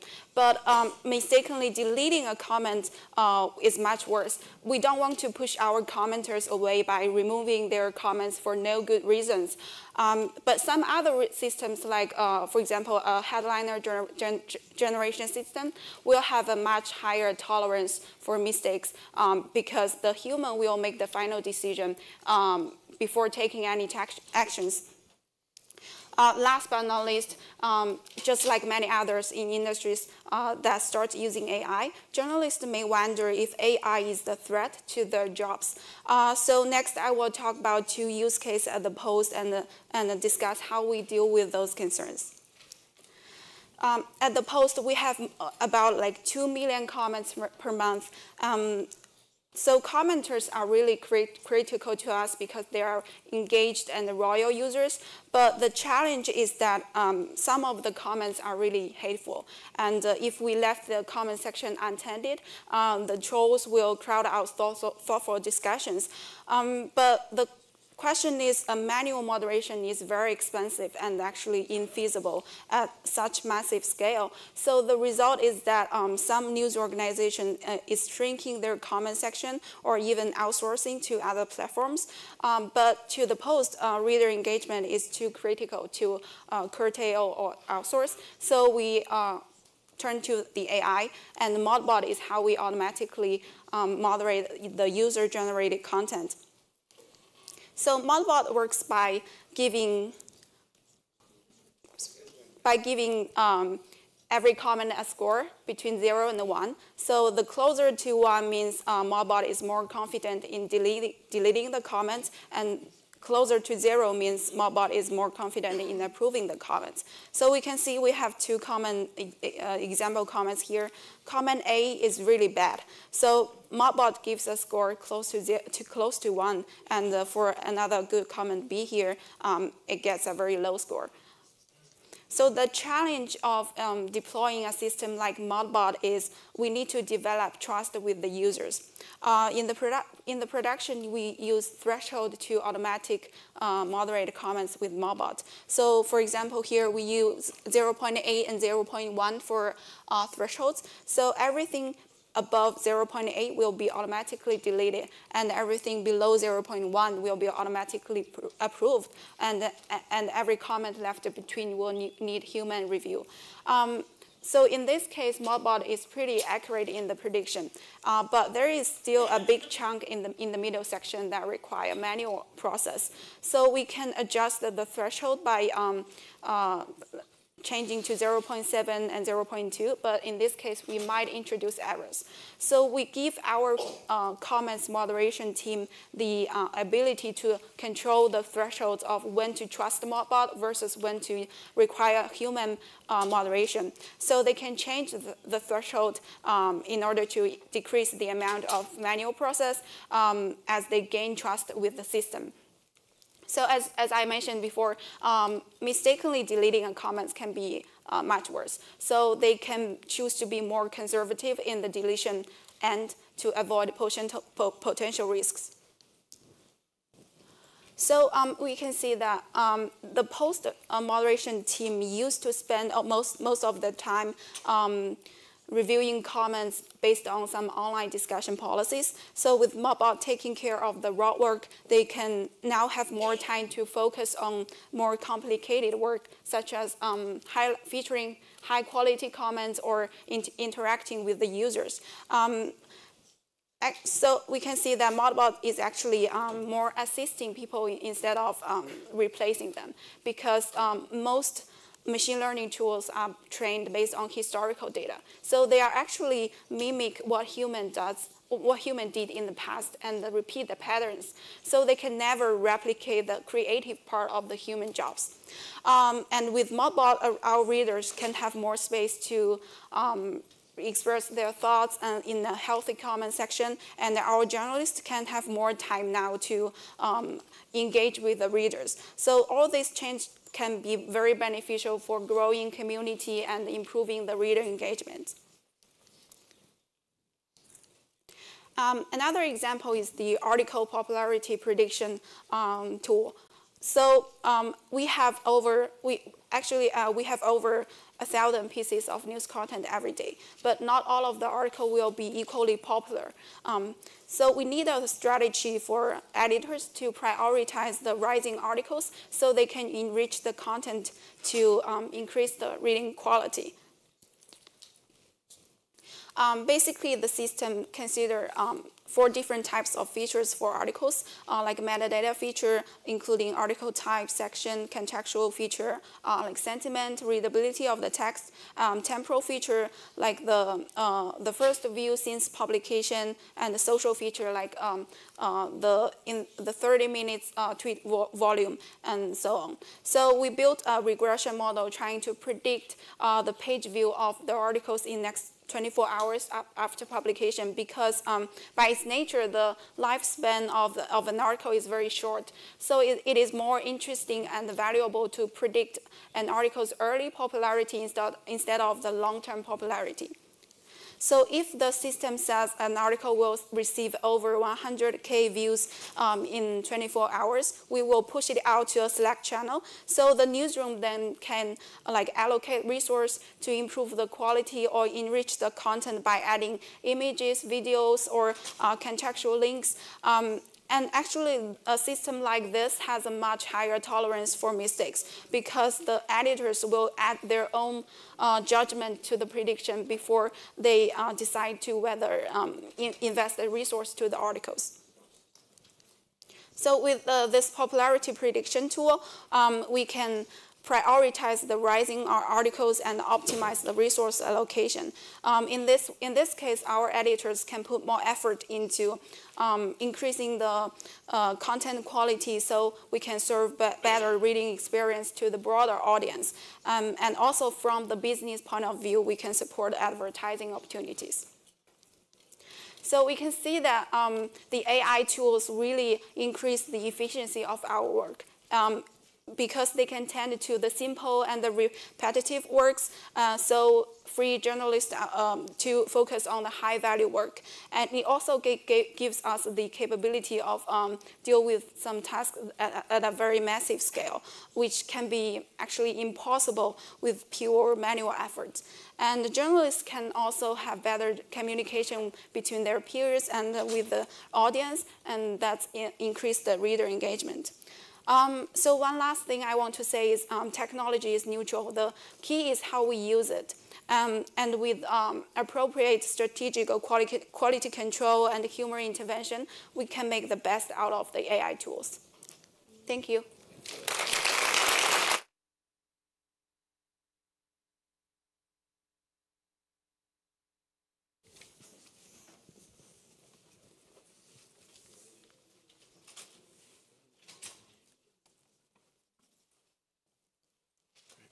Is it okay if I stand behind here? Is that going to mess things up?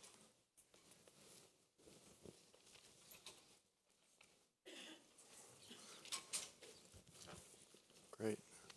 Hi, I'm Michael Morrissey. I'm the founder of Muckrock Foundation. We now run a variety of websites, as we were talking about earlier. Our big ones are Muckrock, which helps people file, track, and share public records requests throughout the United States. We also run Document Cloud, which thousands of newsrooms use to host, analyze, and share their documents with their readers. We also run OTranscribe, which helps with transcription, FOIA Machine, which is sort of a self-tracking public records tool. We also run a Quackbot, which is a Slack chatbot that helps with common newsroom tasks. And then we just launched our 6th service, which helps manage your account across various different services. We got less creative with naming things, so we just called it Accounts. But overall, we work with about 2,000 newsrooms and about 100,000 users, primarily journalists in those newsrooms. And we reach about 20 million people across sort of through our newsroom users. And so we've been really working on some really exciting technology and sort of been trying to figure out sort of what's the next big thing when it comes to helping our users sort of understand their world and then present that information to our users. And so the exciting technology I want to talk about most today is something new called PDFs. And so can I get a quick show of hands? Has anybody's newsroom used large piles of PDFs or gone through large sets of documents? Okay, great. Keep those hands up for the next 7 minutes because I want to follow up with you afterwards. And also, who's had challenges going through those large sets of documents? Who's ever had to? Okay, great. I was hoping that nobody would raise their hands and I could just sit down and we could save that time for later. But we pretty much all we do is go through government documents, many in the form of PDFs, many in the form of emails. We've helped file through Muckrock 60,000 public records requests so far, and on Document Cloud we host 100 million pages of primary source materials on behalf of our users. So we have a lot to kind of go through. And so we first started getting interested in machine learning because of Muckrock. So when you file 60,000 requests, not only does that mean you have 60,000 items to kind of go through, but you actually have hundreds of thousands of emails with various government agencies that all need to be tracked and categorized. With Muckrock, what we like to do is kind of take as much of the drudgery of the public records request process from journalists so they can focus on their reporting, and that means we take on that drudgery.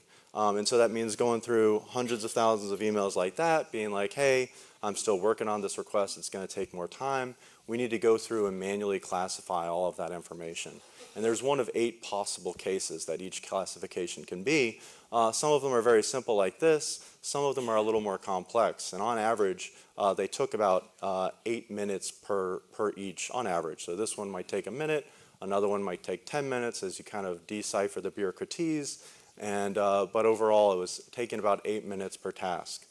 So if you total that up, I think we had 336,000 different of these communications to kind of go through. They take about 8 minutes each. That's about 24 years of somebody working on this full time, which wouldn't be too bad, except at the time we only had 3 staffers, and we had 0 staffers who were interested in working on this full time. So we decided to look for a better way. So what we did was we built a microtask system. There's got to be a better name for this stuff, but we built a microtask system similar to like Mechanical Turk, except only for internal use, to kind of streamline that process and make it easier to kind of go through, tag this stuff. We had some of our staff members who would say, you know what, this is kind of soothing. I've got something on Netflix. I'm doing some categorization work. Life is good. And this actually cut down the time on the task. Just this alone cut down the task time 50%, and also made it really easy to sort of onboard new people. So if we had an intern who had some extra hours, we could have them working on this with just a few hours of training. It really kind of smoothed out the process. So now we've gone from 24 years of task categorization time to just 12 years, which is still more than we had people, but we're going in the right direction. But if anybody's experienced with machine learning, you can kind of tell that sort of in the back of our minds, the goal of this sort of more precise tagging was so that we could automate this process going forward. So you can see, okay, we've now got everything in a nice database. We've now got everything sort of categorized. We now make it so that we can have lots of people kind of digging into this information and make it look a little smoother. So after roughly 100,000 categorizations, so that's a lot of back-end categorization work, but eventually we got a model that was working about 80% of the time. Which was actually really exciting. And when our lead developer was like, all right, I've got 80% accuracy, I'm like, great, now we've limited 80% of the work, everything will be good, I can just do this over breakfast once a day and we'll be all set. But it turns out if you are wrong when you follow up with a user 1 out of 5 times, that user's not going to trust you very much. If our news articles, 1 out of 5 of them was just completely wrong, people probably wouldn't come back to our news organizations, or maybe they would these days. But we wanted to do sort of a better experience for our users. And so we put a very high degree of sort of certainty with that model to kind of make sure that we were giving them really good results. And so now the automation takes care of about 30%. And so now we've gotten down to just about 8 years worth of work, and we've been around for 9 years. So we can split this work among staffers, and it's not anybody's favorite part of the day, but it's also something that's manageable within the organization. Plus, having some manual review means that we occasionally get to kind of stumble across interesting redactions and sort of fascinating bits that we might not otherwise see, such as this wonderful photo of an FBI holiday party that we had a manual person go through and see. So what we've found is that sort of as you're building out sort of machine learning process, especially because we were a very small team, having good fallbacks is really important. We're not going to get to a point where we're going to have 50% of this done or 80% or 100% of this done anytime soon through automation, but having 30% of the work taken off our staffers' hands means not only our staffers get to work on other items, but it also means that those users, when we can automate it, they're getting a much faster response because the machine can run 24 hours a day. So even late at night, if an agency comes back with information, it gets categorized more quickly, and so everybody ends up benefiting a lot. So what did we learn from this process? First of all, that data cleaning can take a lot longer than we sort of expected. I think if I had known what we were getting into when we first started, I think I might have tried to choose something else a little bit less daunting, but I'm glad we didn't actually know what we were getting into. I think one of the things that's different about us than some of the other great organizations today is that we had no machine learning expertise on staff when we started, and I think if we had known better, then we would have given up. But then I think one of the other things is sort of how key communication is, right? So I think this is communication with staff and trying to make sure they understand how this machine learning works so they can identify problems. This means communicating with your users so that they understand sort of when things go wrong, they have a little more context to understand why that is, and they can provide more useful feedback, and they're also a lot more sympathetic. If somebody just sees something weird and they don't know, they get really concerned. If you give them that context, it can be a lot more helpful. And then also, it's really important to kind of communicate to your end users who are journalists, because journalists are very busy, newsrooms are very busy, and essentially newsrooms have been lied to and said, hey, this technology is a silver bullet, this business model is a silver bullet, this is going to save you, so trust us and we're going to kind of go through with this. And I think journalists feel really burned, and so they have a very low tolerance for sort of spending a lot of time investing in technology up front if it's not going to work. And then the other thing we've discovered is if you make something that's supposed to be bureaucrat-proof, they're just going to build a better bureaucrat who's going to find some ways to work around it. So that means it's really important to have fallbacks. For example, we had agencies just start sending us letters that said, see attached, and then they would include an un-OCR'd PDF attachment that include the actual information. Really hard for the computer to kind of guess what might be in that PDF. So we did see a lot of success with this, though, and I think it did help us kind of bring down the amount of sort of manual work by about 66% overall. And so when we merged with Document Cloud last year, we were really interested sort of what could we do to kind of bring these kind of techniques, build this pipeline out for everybody. And so what we did is we launched sort of this crowdsourcing tool that with a drag and drop sort of builder, anybody can sort of say, hey, these are the documents I have, these are the questions I have about them, let me know how to go through them. And so it's been in a private beta, but we've already had 14,000 responses from over 1,000 users. One thing I hear a lot about is people don't want to see how the sausage is made. People find sort of government documents really boring. It turns out there's a lot of nerds who are really, really into government documents. And so that's been really exciting to see that we're not quite as lonely as we thought we were. But also this means that we can kind of roll out these tools to newsrooms so that if you have a large set of documents and you need to kind of go through and turn those documents into data, we now have a really nice pipeline even before we add on some of the machine learning work coming later. And it's not just a way to analyze these documents, but it's also a way to kind of engage your readers in sort of building these models, training these models, and turning documents into data. One thing we found is that readers really like feeling like they're putting in work and investing in understanding this material, and having them go through this material with your newsroom is a really great way to do that. And then so moving forward, though, we've also found some new techniques that'll mean instead of hundreds of thousands of sort of data entries, we can start getting journalists and people who are investigating documents feedback much more quickly about sort of, hey, this stuff is, we're going to be able to sort of help you start categorizing this information. And if you have 100,000 letters from an agency to various constituencies and you want to find the letters about a certain topic, only giving it a few dozen examples with 20 minutes of work, you can start help putting those into different buckets so that you can sort of focus your analysis more completely. But one of the things we're most excited with going forward is the ability to sort of help newsrooms kind of share what they've learned and let them build off each other's machine learning projects. So we want to make it so that you've done a successful investigation, you publish your methodology, and then somebody can quickly relaunch that going forward. So thank you so much.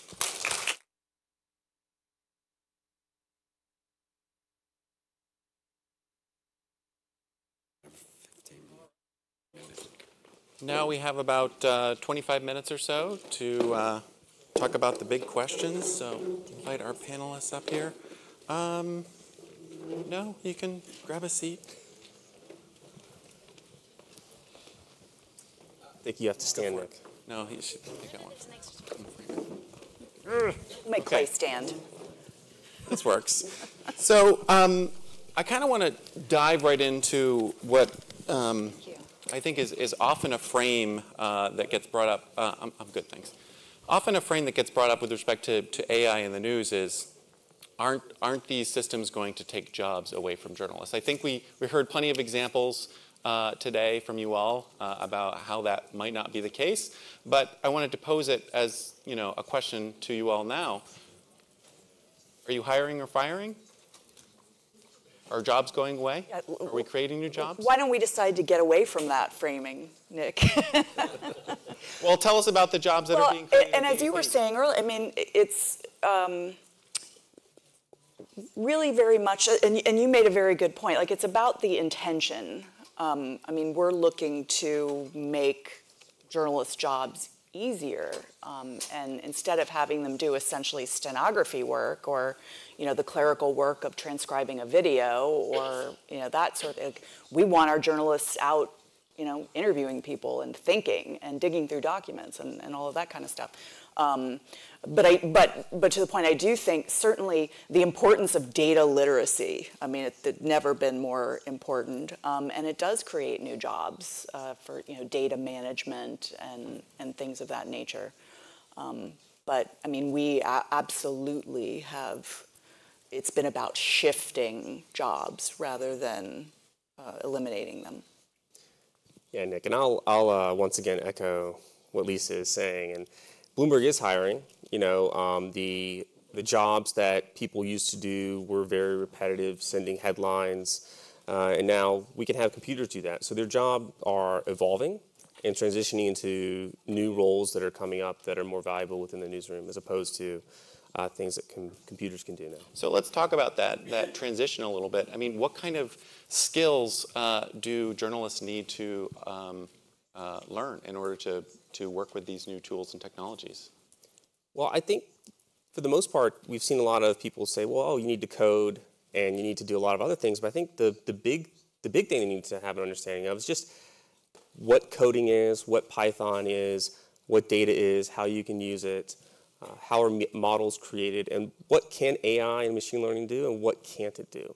So that if they can pick up on things where a model can be created, then they can help us with that process, as opposed to kind of like, you know, going against it. And if there are things that the machine learning models can't do, then they know that's where they need to put more time and effort into. So I think that the biggest thing is, like I mentioned before, is just educating people on what's out there as far as machine learning and AI goes, and just what it can do. Yeah, I'd just say, and I think going back to the problem, is this going to create or end jobs? And I think one of the things is that if we use this to just kind of reduce the work, that, you know, who knows what the effect will be. But I think AI has an opportunity to kind of help news organizations rebuild moats and sort of rebuild defensible assets for themselves, where if you have a machine that's able to uniquely do earnings calls better and more quickly than anybody else, that's going to be something that's going to make those jobs more secure, because it's going to be harder for other people to take them out. And I think for the skills that really work well for journalists, I think there's a lot of programming jobs, a lot of AI expertise, which is really helpful. But I also think sort of having journalists who are able to sort of think through systematically, hey, I don't want to just tell one story. I want to find a way to tell this category of story again and again in new and exciting ways. And I think that's a really hard skill for people to learn, sort of thinking, I'm not just going to report on this one baseball game. I want to sort of tackle a way to report on every baseball game. And I think that kind of system thinking is a really valuable skill when tackling this stuff. So what other kinds of work pop up in terms of being able to participate in the development of these systems? I mean, are we talking about entirely new jobs cropping up? Are we talking about pieces of jobs that are evolving? I mean, what do the tasks look like for working with these tools? Yeah, I would say it's pieces of jobs. Example always uses that we're dependent on our clients looking at very specific events that occur. So, for example, refinery outages aren't necessarily the coolest thing out there to talk about, but our clients really need to know when one of those occurs. So going to a data scientist or a machine learning expert doesn't necessarily solve that problem, because they don't have the expertise around that event. So that's where a lot of this is transitioning, is taking the expertise and knowledge from the newsroom and applying that to models. Great. I kind of wanted to, so Lisa, you were talking about a couple of projects, the one with SAM, which I guess is an external tool that you're evaluating, and then AP Verify, which is an internally developed tool. Can you talk a little bit about the decision to use an external tool versus build an internal tool? And then Ling, also, you know, you're developing internal tools. Maybe you can also speak to this question of internal versus external. Well, I mean, when we decide whether to use internal or external tools, it depends on like, do we have in-house data? We definitely want to make the best out of use out of the data we have, and by developing insiding tools, actually we can better like understand our needs. When we use external tools, the problem is that we need to communicate with them like a lot of times for them to understand our needs. But if we basically. For most of the cases, we prefer building internal tools, because we can go to the newsroom and talk to them and understand what they really need, and they can also come to us when they have any like potential use cases. Yeah. Yeah, I mean, so far, and I made reference to this earlier, we've just adopted a strategy that we would prefer to find the expertise outside the newsroom, where we certainly do not have the expertise. And we've just found that working with particularly startups, occasionally universities, we can build or modify tools that work for us, and that's just, we feel like it's been a faster way to test things. And in the case specifically of AP often then invests in those companies. So that's kind of a, an underpinning of why we do it that way. We actually are an investor in SAM, and our head of strategy sits on their board. But now, of course, we invest in these companies only after we've done a project with them and know that the technology works.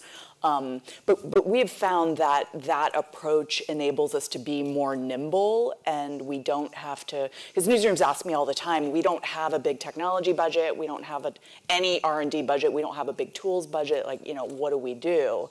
And I think, well, we don't either, relatively speaking, and so we have identified this playbook for working with startups to do this. But we have been seeing a lot of the AI that's coming out in journalism is from bigger organizations. I mean, what's the role of smaller newsrooms in this domain? Can they play? Yeah, I absolutely think so. And I think one of the things we've been thinking a lot about, so like even now we're 7 total people, 2 developers who we do now have some internal AI expertise, machine learning expertise. So that's a lot better than we were a few years ago. But I think look for sort of your relative strengths, right? I think you cannot compete, if you're a small organization, you can't compete with the Bloombergs, the Washington Post, the APs of the world, and you definitely can't compete with the Googles and the Facebooks of the world. But what you can do is bring a lot of unique value to your community. If you go out and sort of talk to people and say, hey, what are the data challenges you have? Because for the most part, the Facebooks and Googles of the world are not going to your community meetings. They're not talking to your local housing advocates. And so there can be a lot of really rich opportunities to build connections with your community. And I think that's one of the things we've been doing is going to a lot of community groups, sort of saying, hey, what are some of the challenges you have? What are the questions you have?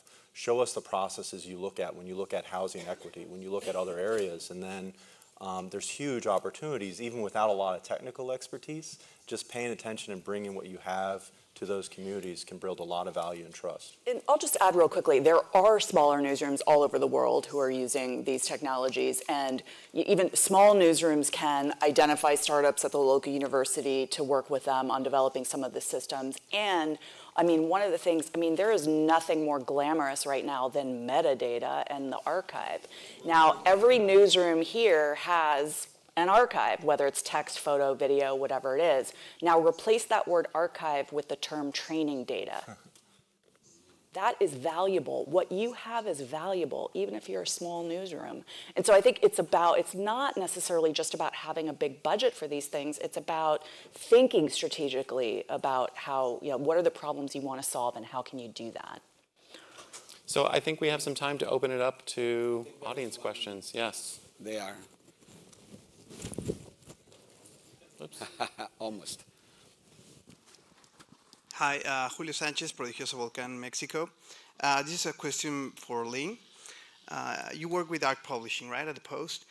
These tools that you talked about, like the Modbot, are they included in the ARC Publishing CMS? Yeah, most of them are in the ARC Publishing suite. Okay, that was basically the question. Thank you. Any other questions? One here, Angela, and then Jay here. Yeah. One kind of threat to journalism through machine learning and AI is deepfake video, which is using machine learning and AI to stitch images onto other people's faces in video or put another person's voice into a video. And I was curious about, is AP Verify meant to be your response? Can you talk a little about what the AP sees as the threat from deepfake and what you're doing about it? So AP Verify, at least right now, is meant to be a tool to identify accurate video posted on social media related to news events and then, verifying them. Right now, the functionality is not there's no deep fake detector right now that's built into that. We are concerned, obviously, about the potential of this, are monitoring and in talks with a lot of different companies that are coming up with solutions. We don't think we're there yet. I mean, a true deep fake, the common proliferation of deep fakes is still a ways out there. I mean, as an example, we've been talking with a group of interesting neurologists who have used the study of micro-expressions in their treatment of spinal cord injury, patients with spinal cord injuries. And there's been some discussion about using that expertise to develop a tool that can study people's micro-expressions to verify. And so, can we get to a point where we've kind of got, trusted face watermarks or, trusted face sort of technologies. So we're talking and exploring all of these things, but not yet now developing a tool to address that. So one of the threats from machine learning, this is sort of the deep fake issue, is an external threat. But I kind of also wanted to reflect back on sort of the internal threats that might be posed by using machine learning in the newsroom. Ling, you talked a little bit about some of the quality issues that might crop up. Do you want to comment further on that? How does the Post think about maintaining quality when they're using machine learning? Well, so if we talk about the accuracy of the models, it's not realistic to if we require the model to be 100% accurate. So we need to have another layer of quality control that involving human intervention. So that's why we use the threshold to control Mobot, because we can throw out a model and just say we can use the 0.5 at the cut point. We can achieve over 80% accuracy with that. But what about the other 20%? We can push our commenters away. So that's why we need to be very careful about how we use them. So even if we can, from the technical side, we can improve the model and improve the accuracy to, let's say, 90%, but what about the other 10%? So it's always important to have the quality control and how we use them on a strategical level. Sounds like there's a whole bunch of interesting editorial questions emerging there about how do we edit machine learning models. Right. But we have a question up here. Okay. Yeah, this is a question for Clay. Do you watch the Showtime series Billions? Oh, yes. Yeah. So I watch it too. And it's very obvious with that show that Axe Capital, this hedge fund, is very much driven by news. And things pop up in the news, and they are obviously of importance to the traders, and they hop on it. And very often, Axe, the main character, has his own sources of news. So my question is, the most exciting thing that I heard about in this presentation was using AI to find things that are happening that could be news. Is it your perception that the very rich companies like hedge funds and investment banks and the other companies that are clients of Bloomberg have themselves their own systems for scanning large amounts of data and finding those weak signals that might tell you that something's happening that's newsworthy? In other words, is the industry already in possession of these tools and journalists have to create their own? Or are they trying to create the same systems that you're trying to create? Like, who's ahead here, the hedge funds or the newsrooms?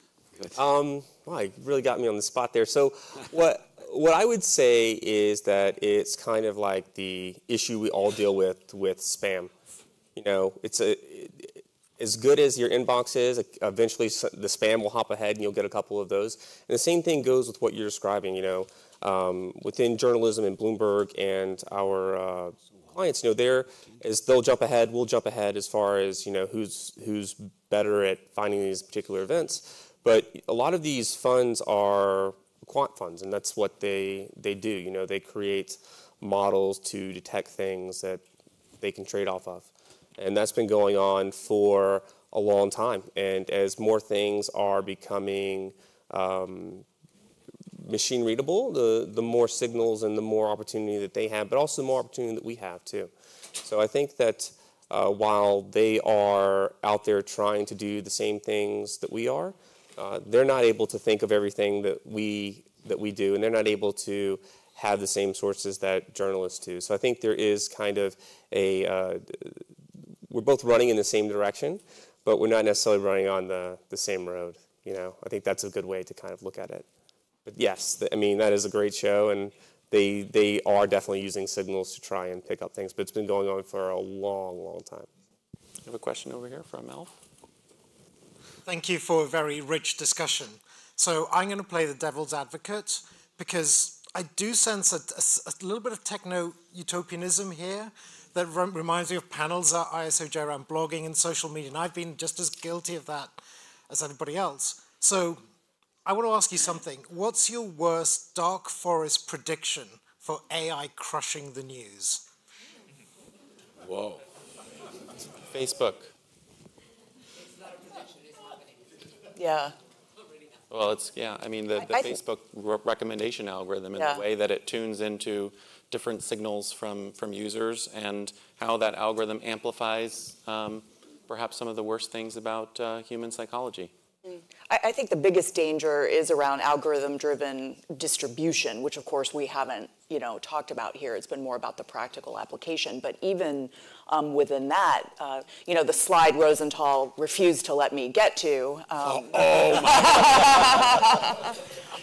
was about the risks. I mean, we don't, we're not here, it is about intent. You have very excellent organizations sitting up here who have, our standards editor was very heavily involved in our projects around AI to ensure that our news values and principles, were being followed along with this. Well, okay, like not every organization is going to have that. But this does raise so many interesting issues. I mean, we just completed, as I said, this test around event detection. And I think, one thing that's really important to talk about is, what happens when journalists start relying too much on tools like this to detect the news. Well, is Twitter, Snap and YouTube really the place where we want to start relying on, detecting the news? And, we need to make sure that we're intentionally still going out and walking the neighborhoods and doing all those things that the human journalists are able to do. And by the way, this is not a new dilemma. I mean, when people ask, why is there so much crime news? Well, it's because it's public record and it's easier to send a journalist to get those police reports than to walk the neighborhood. So these issues aren't new, but the AI technology magnifies it and speeds it up. And so we have to be very conscious, of course, of these ethical questions and really make sure that we are intentionally developing our strategy to reflect that. Just to, once again, add on to what Lisa said, I think it's a combination of the platforms, the technology, and us. We're moving towards models where people have to pay money to see quality news. And if you look at that, what happens to the minorities and countries that don't have access to that? They have to go to the platforms to get their news for free or to see what their friends are saying about something. And I think that that's a good way to look at things, is that I think we also have to be able to make quality news that we're producing, available for everyone out there, not just a select few people or parts of the world. I think we had one other question. Question where? A question over here. Whoa. Maybe the last question. Yes. This question is actually for Clay. I wanted to know about the audio experience that you're providing for your audience and what you think the future of audio and journalism could be for publications like Bloomberg and others. So I deal more with the newsroom as far as the product externally with Bloomberg and audio. I think that's a completely different team. I'm happy to speak about that. But internally within the newsroom, right now everyone knows that they record everything that they do, all the interviews, and being able to transcribe those, I think, is a really big benefit now. More people are asking about that, wanting to do it, and it also allows them to include more content in the stories they write, better content. So I think there's definitely a big place for that within every newsroom. The other thing is to transcribe everything. Once you turn something into text, then you can run that text through a model and you can figure things out a lot better and a lot faster.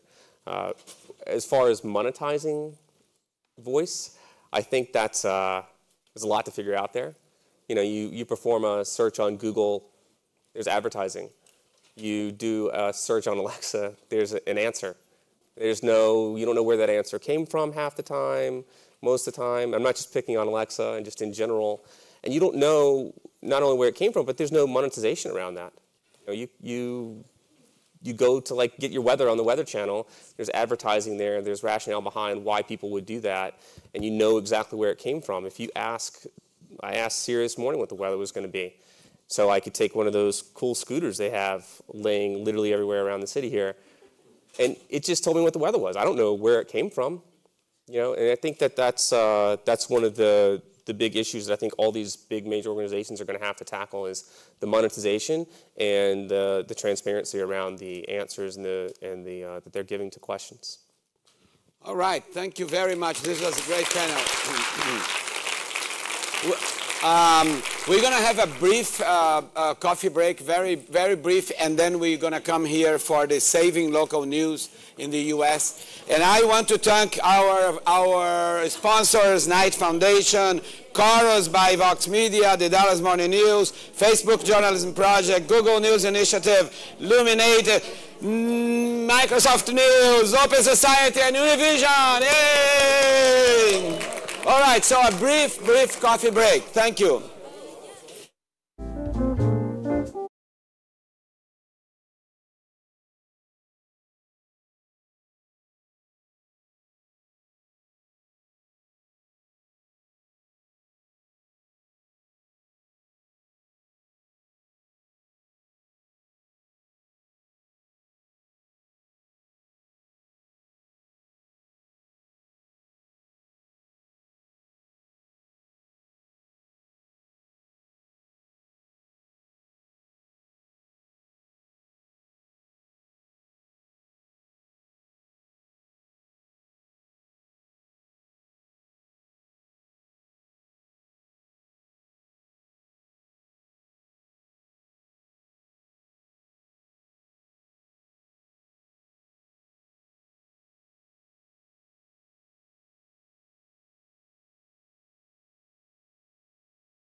That's, it's time to start one of the most important panels of this conference, because I think the local news problem, let's put it this way, it's really very serious.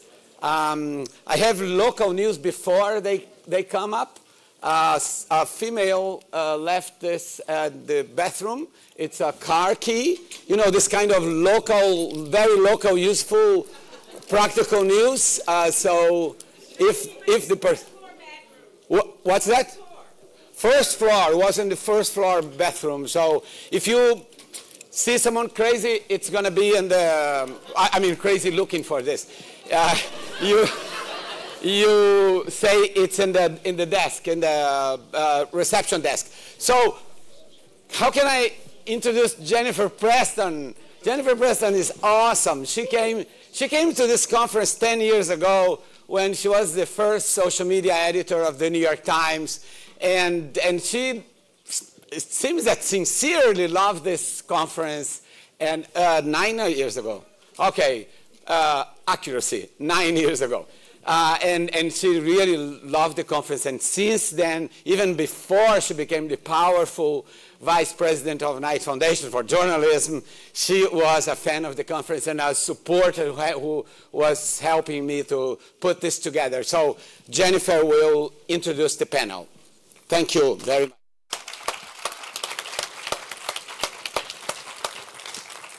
Good morning, everyone. And as Rebecca did in her opening remarks, I'd like to begin with a thank you and ask all of you to join me in thanking Rosenthal for 20 years of bringing together journalists, technologists, and scholars to address the problem of journalism.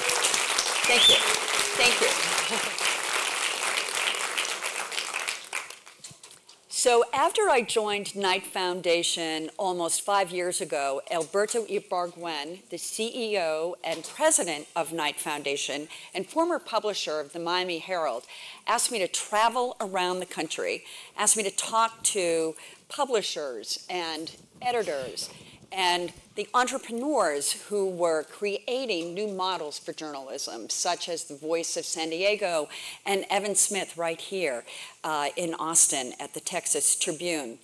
So Alberto thought that it was time that Knight Foundation went back to its roots. Knight Foundation was started by Jack and Jim Knight, two brothers who owned and operated 26 newspapers around the country. And this was right after the Innovation Report had been published at the New York Times, which broke open a lot of doors that needed to be busted open to bring the transformation that we're all seeing now at the New York Times and so many national news organizations and international news organizations that can scale. However, that same success that we're seeing at the national and international level, we are not seeing across the country in a consistent way. However, what we are seeing are very promising signs. And you're going to hear today from a group of people who are really driving transformational change, who are bringing new ways of storytelling, but most importantly, new ways to make journalism, the business, sustainable. So a few weeks ago, Knight Foundation announced that we are going to be doubling our commitment to journalism with a focus on supporting local news. That amounts to almost $300 million over the next 5 years. And so we're really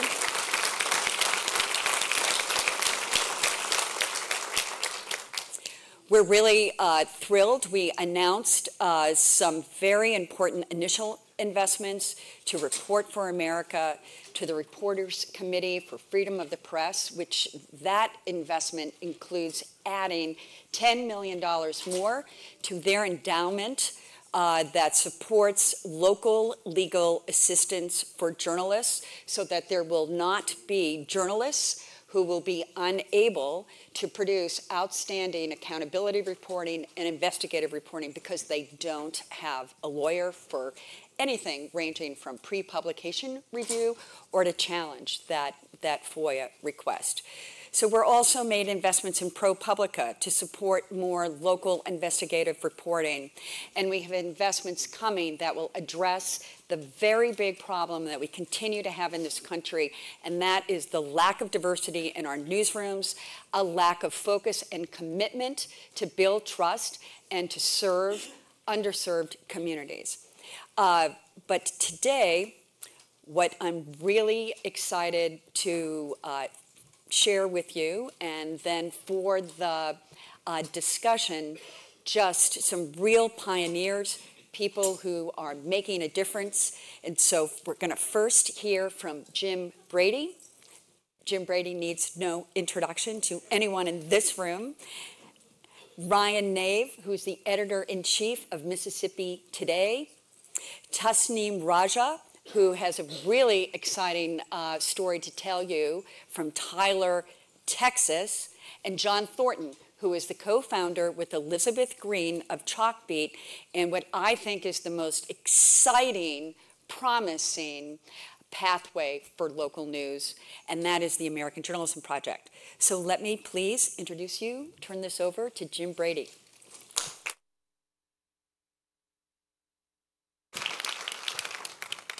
Good morning, and I think this is my 15th Rosenthal-apalooza, so I'm very proud to be one of the probably top 10 in terms of attendees of this conference over 20 years. It's very hard to say no to, as you all know. So I'm here at an interesting time. We are in the midst of, this is Spirited Media was. This is what Spirited Media is today, which is instead of owning 3 sites, we now own 1 site, and this is what it'll be in about 72 hours. Owning 0 local news sites.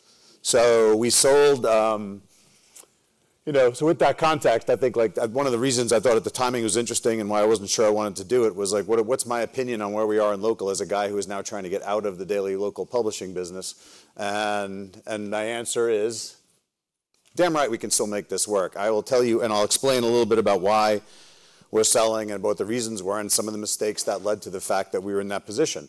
So a little bit of context. I should tell you, by the way, that we sold them to really good local brands. So it showed that we did a lot right. We built value in these 3 sites that we created, and we were able to turn them over to very happy, great stewards. I know. I keep turning around looking up here when I can look there. But so anyway, this is where we sold Denver to Colorado Public Radio. We sold The Incline to Where By Us, a startup that you guys probably all know that has sites in many cities, Miami, Seattle, Portland. And we're going to sell Billy Penn, but I can't say to who yet. So why am I still bullish on this after all this? Why is the guy getting out? I'll tell you why. Part of the reason we got out was we weren't able to raise the money we needed to raise to get us to where we needed to be from a profitability standpoint. This round fell a little short. The funding environment out there is pretty tough if you're a for-profit, which we were, by the way, in case you didn't know that. So you're out there trying to raise money in a for-profit environment from companies that are going through their own struggles at the moment. And we just weren't able to get the capital we needed. But part of the reason that we were in that position is we made some mistakes. And one of them was we launched membership at least a year too late, maybe a year and a half too late. Membership is a huge boon for us. It brought our burn down 75% last year, but we still needed a little bit more time, which we didn't have the funding to get to, hence us moving to selling. But we saw enough in what we learned over the last 5 years doing this that I want to share some of those things. So yes, I'm a believer. I'm still sure that we can make this work, but I want to start, before I get to how I think we do it, have to start with a couple of caveats, I think. Caveat 1, the days of 100-person local newsrooms are largely over. It doesn't mean that there aren't places where somebody is going to be able to, a local funder a local billionaire will decide they want to have a really robust local newsroom. But I think for the most part, the big large newsrooms are pretty much over. That doesn't mean in a lot of these cities you can't have 10 10-person newsrooms or 5 20-person newsrooms or 50 2-person newsrooms. I think as we niche off a little bit, there might be sites that cover sports, some that cover entertainment, some that cover government, some that cover something else. And then those break into niches, which in some ways are more fungible from a financial standpoint because you have very specific people who might buy advertising or be willing to give you money. But the big newsroom, I think we have to acknowledge, is largely over. The days of competition driving action need to end. One of my big takeaways from this, and this was something we did from day one, and I think we were absolutely right about, is we almost were never the 10th person standing at a press conference, or the 5th person standing at a press conference, or the 3rd person standing at a press conference. We have such a dearth of local coverage around the U.S. right now that the idea that we want to have 7 news organizations in the same town, each sending multiple people to cover the same press conference, to me is insane. Because somewhere in there are 15 stories that are not being told by anybody. And so what we need to do is start working together. And in Philadelphia, Billy Penn, one of our 3 sites, was one of the 19 sites that was involved in this project called Broken Philly, where we just covered poverty in Philadelphia, and all 19 sites were worked together. We actually had meetings with 19 news organizations where almost no profanity was thrown at anybody else. Imagine how hard this is. You know, we generally have not worked together very well, but we have to work together now because we have to look at coverage of an area as something we're trying to cover collectively, not just by ourselves, because we're not going to have enough people to do that. But all that said, the road ahead is still very treacherous. We don't know what's going to happen with the economy. We don't know what's going to happen with funding, whether that's nonprofit funding, whether it's foundation funding, or for-profit publishing, or funding. So the road's treacherous. We don't have room for a lot of mistakes. I think we have to be very, very, like to my point about not launching membership early enough. That alone may have been the mistake that put us in a position where selling was our best option. And so we've got to be very precise about the decisions we make and commit to them, and then commit to unmaking them if they're the bad decisions. And I think we still move too slowly as an industry to do that. And then the last one is the newsroom cultural changes. After 25 years of working in digital news, I'm still frustrated by how often you run into people in the newsroom who don't want to change their habits and don't want to change their schedule and don't want to change the way they do things. And that obviously, if that continues on, I think the first 3 things on the slide are sort of moot. I think we'll be in it'll be fatal for us if we don't embrace this a little bit more. Now, obviously, we were doing digital-only startups, and we didn't have to worry so much about some of the kind of older legacy challenges that other people in the room have, but still, the cultural changes have to happen. So, but it can be done. So with all those caveats aside, here's sort of my 10 bullet points, which I'll give you a little bit of context in each of them. So for me, don't just be in the, don't be in the community, be of it. I think one of the real struggles we've had for a long time is we write like we don't live in the places we're writing about. How often do you read a story in a newspaper and feel like the person who wrote it could have written it from anywhere on earth, right?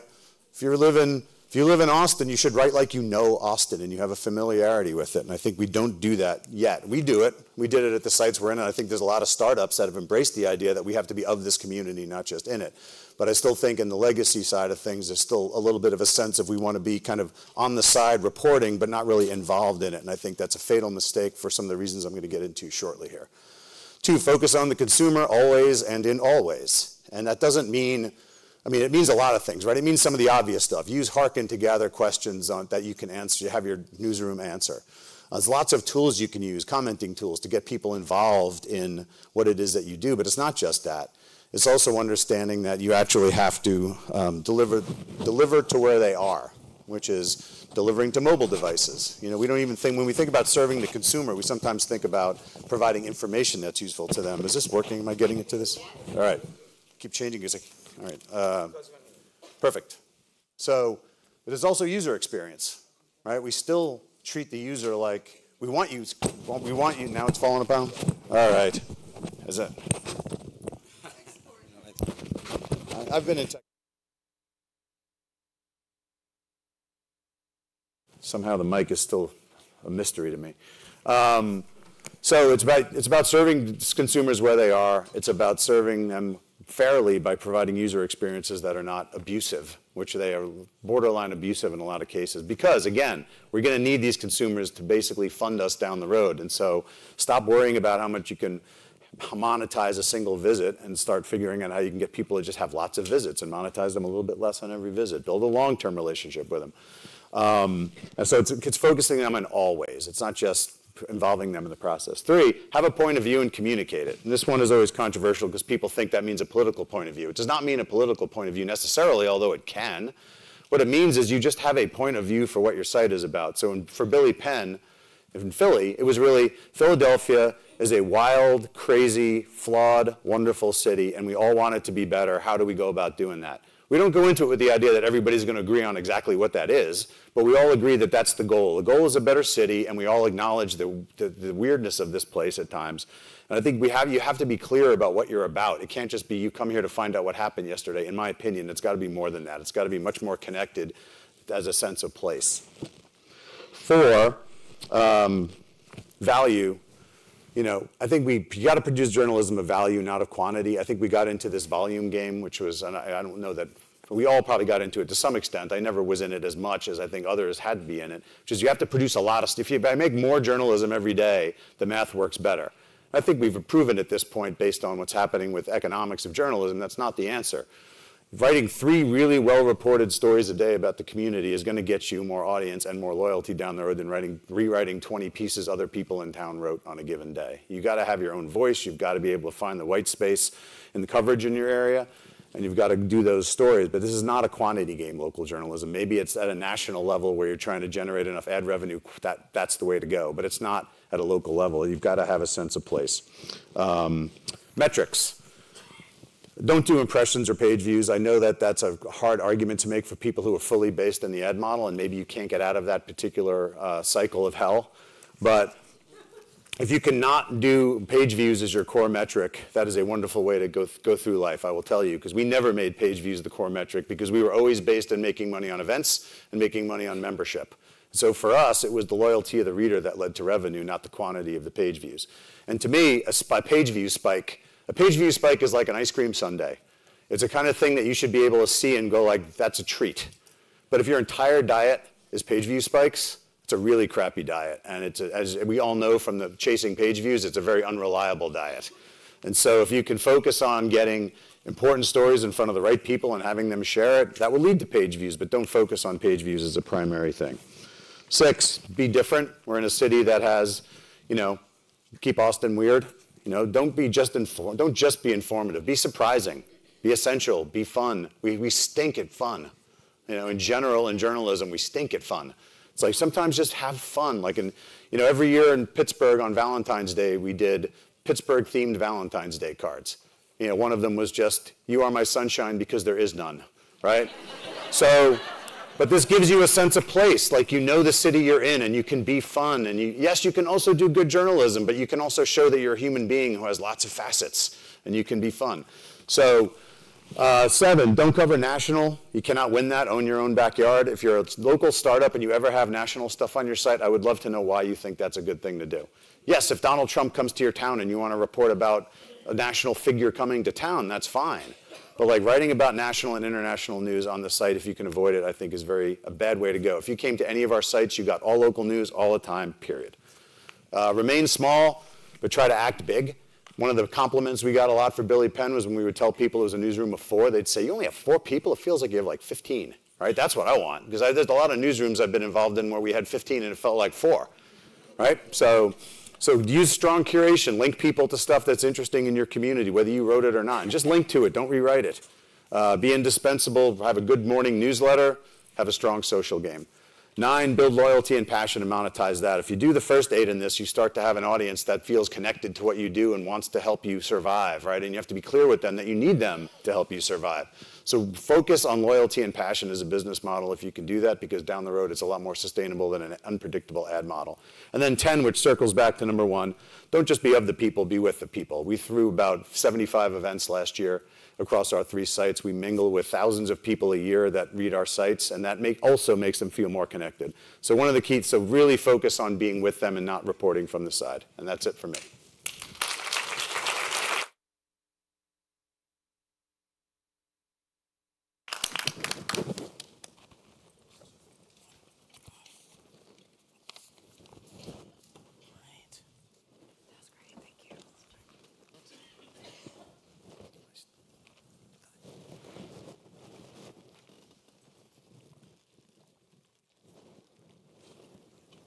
Awesome. All right, so Mississippi Today was founded 3 years ago as a solution to the problem of our capital, like a lot of state houses around the country, of becoming a news desert. But we knew as the new kids on the block, we didn't want to be an alternative source of news. We wanted to figure out what role can we play in supporting legacy media and existing media, but also make people feel like they're getting something special from Mississippi Today that they can only get from Mississippi Today, and also create spaces for others in the ecosystem. And what we decided to do was to focus on filling in coverage gaps. So we don't compete head-to-head with the daily newspaper or other competitors.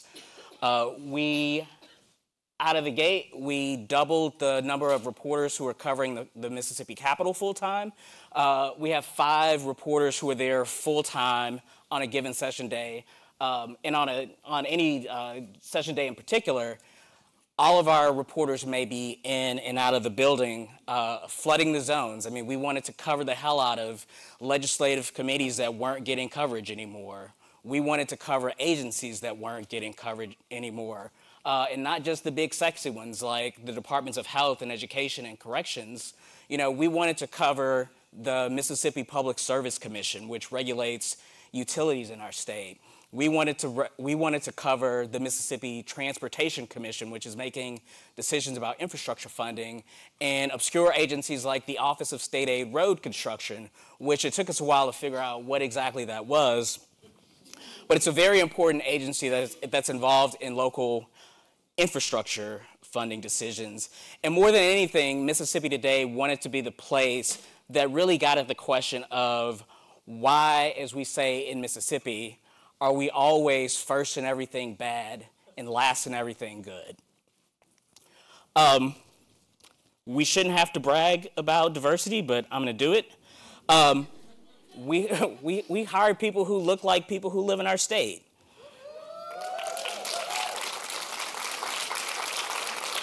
And not just for applause lines at conferences, but we feel strongly about the fact that you cannot cover the state with the largest African-American population in the United States with Mississippi's unique history of slavery and Jim Crow and racial terror with a newsroom full of white folks, or a newsroom management structure full of just old white men.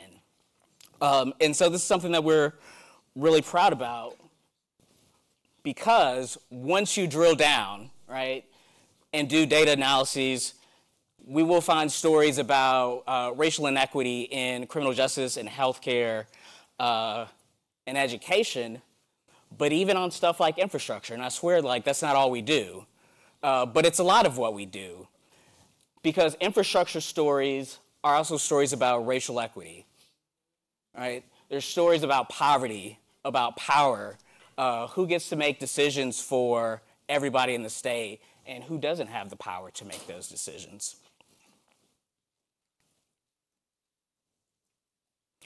And we do it all over the state. I mean, we're based in Jackson, but these are an example of some of the datelines that we filed just in the last year and a half. Jackson is covered. Jackson has a pretty reasonably robust media presence, so we don't have to spend a lot of time in Jackson. We can spend our time in Southwest Mississippi, which hardly has any statewide coverage. Up in the Delta, we have 2 Delta-based reporters on our team.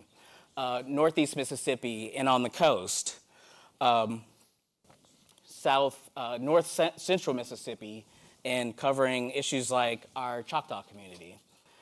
So we understand that a lot of news organizations no longer have the resources to put reporters on the road. We are fortunate in the sense that we can. And so we want our reporters out in the field as much as possible, in communities, talking to people about what's important there. And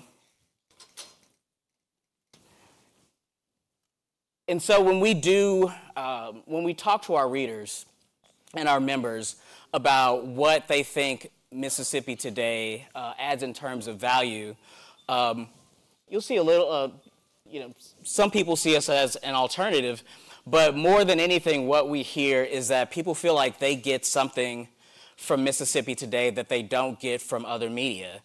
And so what that says to me is that we're actually not being extractive. We're actually adding value to our ecosystem, and we are succeeding in creating spaces for everybody to succeed and grow and thrive. And just to talk a little bit about the work that we have ahead, I mean, we just got into the collaboration game in the past year. And our approach to collaborations is to not be particularly precious about them. I mean, we will work with anybody who wants to work with us. And so we're working with a local TV station to put together a series of investigations. Thank you, Knight Foundation.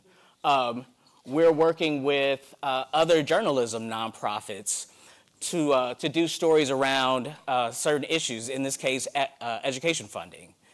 And so we contributed a number of stories to this collaboration. We also contributed a number of editorial cartoons to the collaboration. Everybody ran all the stories on their site. We ran the stories on our site. And it was actually the first time that we had a story appear in the daily newspaper on A1. It was a Saturday, but we'll take it how we can get it. And then the kind of collaboration that I'm most interested in and most excited about are these little collaborations that we do. You know, I think a lot of times we think that collaborations have to be these big-ass projects that take months and months of planning and produce, 10,000-word series. But what we realize is that, like, we never go to Natchez, right? We never had any reporting out of Natchez, what was going on in Natchez, and we just got on the phone with the local editor and asked, what's an issue in Natchez that's important that you all need to do a story on, you just haven't had a chance to, right? And so their reporters made a few phone calls, reached out to their sources. Our reporters reached out to our sources, and we put together a little story in a week. And then at the end of this, we planned an event at a local brewery in Natchez where we talked about the story. We talked about people's frustrations with this infrastructure problem and with our lawmakers in Jackson, which, we have intimate knowledge of, and we talked about it over beers. And that's what we want to double down on this year.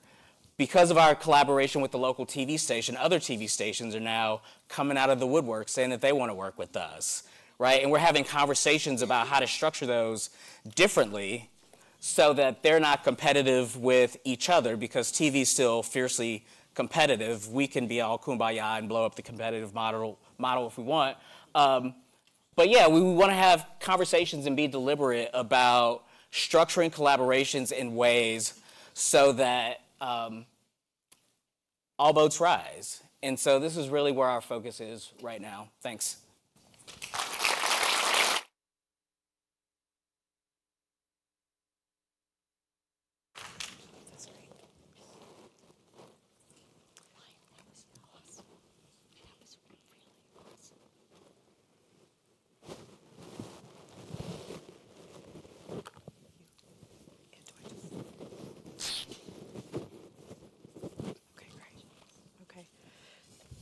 Good morning. So I wasn't here yesterday, and I want to tell you why. This is why. Last night in Tyler, Texas, we put on a live storytelling show where we had 10 amazing storytellers who we've been working with for months tell stories that in some way, big or small, related to Tyler and East Texas's greatest challenges and greatest opportunities. You look at this lineup here, and that looks like Tyler. I don't know if I've ever seen a group of people on stage that look like Tyler. That was intentional, that was baked into our mission. I'm happy to say that we sold out this show. 300 people came to the Downtown Civic Theater in Tyler, Texas. Our audience looked a lot more like Tyler. Thank you, thank you. Our audience looked a lot more like Tyler than audiences I'm used to seeing, and I'm happy to say we made money on this deal through ticket revenue and through sponsorships, so that was really exciting. Now I'm gonna get into my real thing. And Mallory, I might need your help doing that. I've got a lot to cover, but I'm from Philadelphia, so I can talk fast. And when I got to East Texas, I learned to slow it down just a little bit. But so my name is Tasneem Raja, and I am the, do I need to, okay, great. Do I need to move that off the screen? I'm the editor-in-chief and the co-founder of the Tyler Loop. So the Tyler Loop launched in 2017. We are nonprofit, we are member supported. And this project is really different from anything I've done in my career. Before I got to Tyler, I was in Washington, D.C. as a senior editor at NPR's Code Switch. Before that, I was a senior editor at Mother Jones Magazine in San Francisco doing as a data editor. And life brought me to Tyler, family brought me to Tyler. And I have to just tell you, I'm having the most fun I've ever had in my career doing this project. So I want to talk about how the Tyler Loop is redefining what's possible in the capital of East Texas. Tyler, Texas? What is that? We are a community of 120,000, more like 250,000 during the day, because Tyler is a jobs magnet. We are booming in healthcare and education. If anybody knows anything about East Texas, they've heard of us as like an oil and gas mecca. That's not really what's happening today. Tyler is a majority minority community. It is a quarter Black, quarter Latino, half white, and our Latino population is growing incredibly quickly. Really important to understand, we are not cowboy country. We are more like a little bit of Old South, a little bit of Bayou culture, and then really just its own kind of piney woods pragmatism that I have come to really enjoy and feel at home in. So 101 launched in 2017. I started my career in alt weeklies, the Philadelphia Weekly and the Chicago Reader, so I've always brought kind of an alt weekly vibe to what I'm doing. We cover what I call policy, potential, and possibilities in the Tyler Metro. We're a nonprofit membership program, and our idea is to inform local ideas about what is possible. Because for a long time, there's just been a single story about what's possible, and we know from the conversations we have with a lot of people you don't get to hear enough from, that there are actually a lot of stories to cover. We are a staff of one, hello, and as I said, I have a national and local journo background, which really has been incredibly useful in kind of thinking about what's happening on the ground and then like what's the big picture that I can import to East Texas in a way that nobody else is really gonna do. I think of what we do as slow-baked, small-batch journalism, which means, as Jim was saying, less is more. So I'm going to talk about 5 problems that I started to notice when I got on the ground in Tyler, and then I'm going to talk about 5 solutions that we've come up with to try and address those problems, not just for our own journalism, but for our community. So, like I said, outdated perceptions about what is possible in Tyler. Idea that, you know, if you're not old guard, old money, white, you can't have a voice. The idea that Tyler, which currently is deeply segregated. As I said, we are deeply diverse, but deeply segregated. The idea that that's just how it's been, that's the way it's always going to be, and there's nothing you can do about it. So how did we try to address that problem? Through data-driven reporting on civic and demographic change. We have found that when you talk about difficult issues, starting with data just sort of helps neutralize the issue, as you know, I'm sure many of you are familiar with that concept. And so we started doing stories that just got at some of these widespread misperceptions. So for instance, is Tyler's economy really tied to oil booms and busts? So let's look at the data. We find that oil and gas is way down the list in terms of the economic drivers in our community. Tyler is getting younger. This blew people's minds. I've had 2 business owners tell me that they included this story in their business plans when they were looking for investment in businesses that were aimed at younger market, saying, you don't know this, but the data shows that Tyler is getting younger faster than almost any city in Tyler. This was like the talk of the town when we published it. And as I said, we're a majority minority city, and again, this was just like, some people sensed that this was happening, but nobody had ever really put it in numbers like this before, and this story just spread like wildfire. So, another problem. You can't talk about that here. The idea that there were topics, there were problems, there were conversations that you couldn't have in Tyler, because if you did, you would get a brick thrown through your window. You would lose your job. I mean, this place, a lot of people talk about Tyler as in a bubble, and they talk about, Tyler's kind of stuck in the 1950s in terms of social mores and, progress. Well, it just depends on who you talk to. And so we said, okay, we keep hearing you can't talk about that here. What happens if we do talk about it? The solutions: first-person storytelling. Remove myself from the equation, right? I'm a transplant. There's a very, very small Asian population in Tyler, so I just felt like, you know what, let me try to amplify other people's voices and help people just hear from their neighbors directly instead of me getting in the way. Unflinching inclusion. So when we do stories that reflect what's going on in marginalized communities, we don't like do that in a way that feels apologetic or we just go and do it.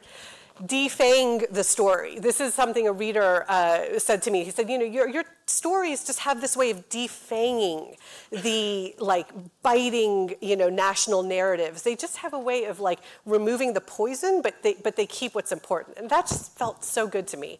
So, for instance, Out of the Loop, the storytelling show that I talked about last night, where we had stories about identity, inclusion, difference, and the audience was there for it. You felt it in the room. First-person storytelling. We did a series of profiles with undocumented East Texans where I just sat down, I turned on my recorder, I said, go. Just tell me your story. And we ran these as like 3,000-word as told tos on our site. The time on page for these stories was like 3.5 minutes. That was really cool to see. People were reading. Talking about issues like climate change, but doing it in a language that's going to make sense for the community that we're covering. Again, defang the issue. And finally, unflinching inclusion. We actually have the largest public high school still named for Robert E. Lee. Oh, I just lost my signal, Mallory. I'm not sure if you can help with that. Okay, great. So we still have the largest public high school in America that is named for Robert E. Lee, and this was a huge fight in our community. So we said, you know what, let's just do it. Let's just cover this. And we know this is a very, very heated issue, but we're going to do it in an unflinching manner. And we have gotten so many amazing messages from people in our community saying, you changed my mind on this issue, and that felt really good to me. And we got a grant from the Solutions Journalism Network to do this story that taught a lot of people about a community that is a lot bigger in our region than anybody realized. The Tyler Transgender Support Group has 300 members. There are 30 to 50 people who show up to their monthly meetings. This was like just changing our perceptions, again, of what is possible in our community and what is already happening in our community. Another problem, as I said, deeply entrenched segregation. I mean, I have lived in Chicago, Washington, D.C., Oakland, California. I have never seen surgical segregation of the kind that I see. It is precise in Tyler. So the idea is, you don't go north of Front Street. You don't go east of 5th Street. How do we get at this? Proactive relationships, border crossing events, and make inclusion a habit. This is a sheet of paper that resulted from my going to a community program called Getting Ahead. Getting Ahead is a national program that somebody brought to Tyler, works with under-resourced individuals to help build life skills. And I just said, hey, can I come talk to your group? And can I do this like audience survey thing that I do? And then I just got everybody's number. And I said, you know, of all the stuff we talked about, tell me like what things you're interested in helping me with. So people said things like, you talked about, you know, how can we get more diversity at community meetings? How can we get more affordable housing? I want to help with your journalism. So go, like, get up, go to communities and be proactive about your relationship building. We went on a taco tour of Tyler. Our taquerias are some of our fastest growing restaurants in our community, but they are mostly concentrated in one part of the city. So we said, we're just going to go on a taco tour of Tyler. Who's coming? And I thought like 12 people were going to email me and say, I'll go on this weird thing you're doing. I got 100 emails. And they got it. They understood that this wasn't just about carne asada. This was about crossing borders in our community. Their emails, the language that they used reflected that. That was so exciting to me. And don't just do, when you do stories with people who don't look like the majority population in Tyler, don't just do stories about what's not working. Don't just do stories about when something goes wrong.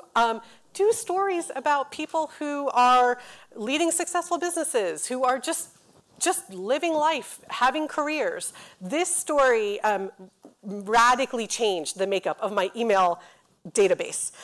You just do a story about the amazing Michael McClendon, who's this winemaker. He was actually one of our storytellers last night. And suddenly, my Facebook following, my email following looks different. It's simple, right? Okay, problem. Oh, okay, all right. I'm gonna skip ahead just a little bit since I need to do that. Oh, okay, all right. I'm sorry, Rosenthal, I can't do it. The people are asking. Real quick. Philly. Okay, widespread community distance or distrust of or distance from local media. So, audience-driven reporting. I have a database. Of course, I know about amazing projects like Harkin. They are informing my work here. But before I go and use a new tool, let's just start testing out me emailing people saying, ask me questions. I've got this database of 120 questions that the community has given me. And going to the Getting Ahead program is what changed the nature of my database to where now I have a lot more questions about childcare, utility assistance, rent assistance. When I get the questions, I answer them. And I do it FAQ style. And this has been just so popular. And I think it opens up collaboration possibilities with other local outlets in town. And then finally, no one was telling the deeper story. This was a big problem. Slow, small batch journalism, use the newsletter to become the destination for local news context. So how's it working? We have over 100 monthly members. We only launched the membership program a few months ago. I've published 100 stories in 2 years. I have 6,000 combined followers between all of my platforms, 2 recurring event series. Reader feedback is like heart eye emoji, like all over the place. I love what people say. I love the language that they use when they talk about what we're doing. The problem going forward, sustainability, duh. How to solve this problem?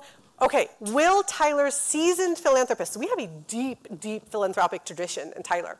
But will they support the operations of a new kind of local journalism? So how do I start getting at that? I invite them to my storytelling show, right? Like, journalism isn't always a language I use. I often use words like storytelling or like, we care about Tyler, and language like that. Can a boost of national funding turbocharge our revenue building capacity? That's a big unanswered question. Can events grow memberships and sponsorships and lighten my editorial load? So can I flip it on its head to where I start with an event and a conversation instead of, well, you know, I just build events and I build moderated conversations into my reporting life cycle and maybe at the beginning of my reporting life cycle. How long can I remain a quasi-volunteer? That is what I am. I am a deeply paid quasi-volunteer. And Rosenthal is saying, thank you, and I did it. Thank you.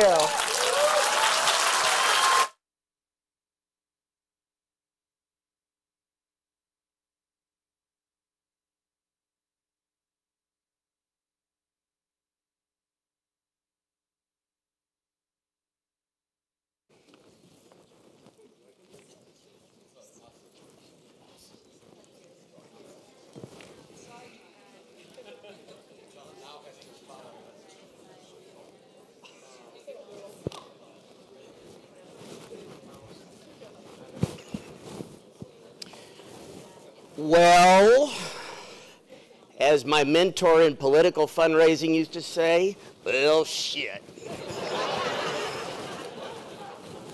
The hell are you going to follow that? I will say, my friend, I've been doing this for a long time, and nobody has ever asked me to talk more, ever. So congratulations. And the only good news about following Tasneem is I invited her.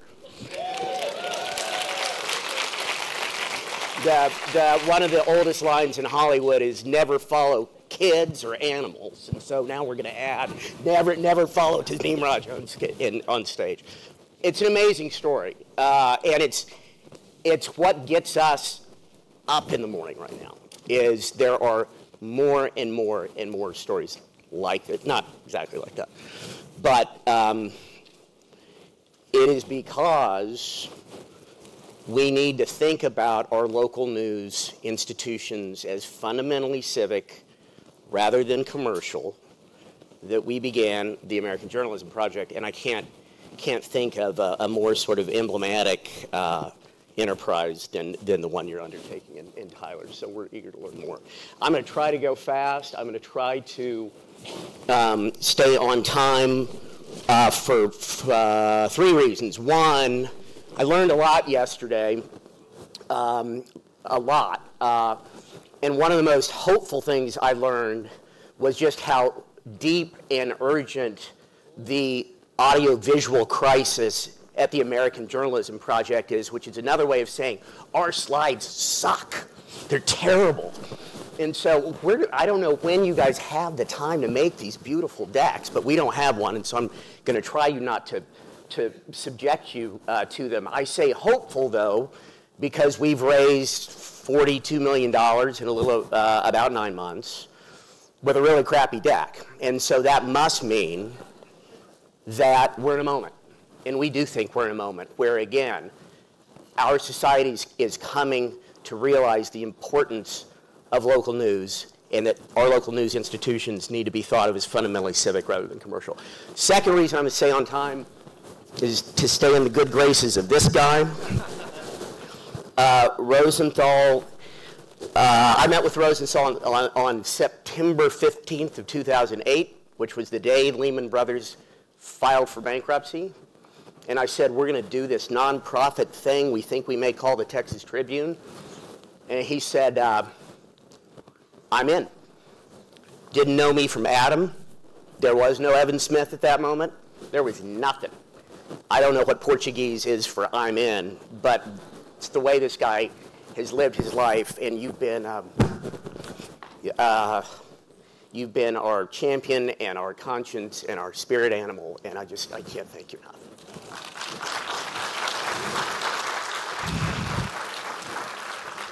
And so the third reason I'm going to try and go quickly is a lot of you have seen this before, some version of it, and so I'm going to try to focus on amplifying a couple pieces of the story that I don't think we've told as well, and then on giving you a brief update, which will not, as Jim or as Neil Chase said, will not include the announcement of our first 5 grants. So we really believe in a public service media that is sustained by, governed by, and looks like the public it serves. And we believe that standing up that at the local level is going to require a movement in journalism philanthropy. And that last part looks like the country it serves. To us is a moral imperative, but it's also a business imperative, because we really believe that in order to sustain this movement in journalism philanthropy, the thing has got to look like the public it serves. Otherwise, that movement will never be sustained. Sorry about that. The approximate objective is to raise $50 million for a first fund to stand up or help 25 or 35 what we're calling civic news organizations.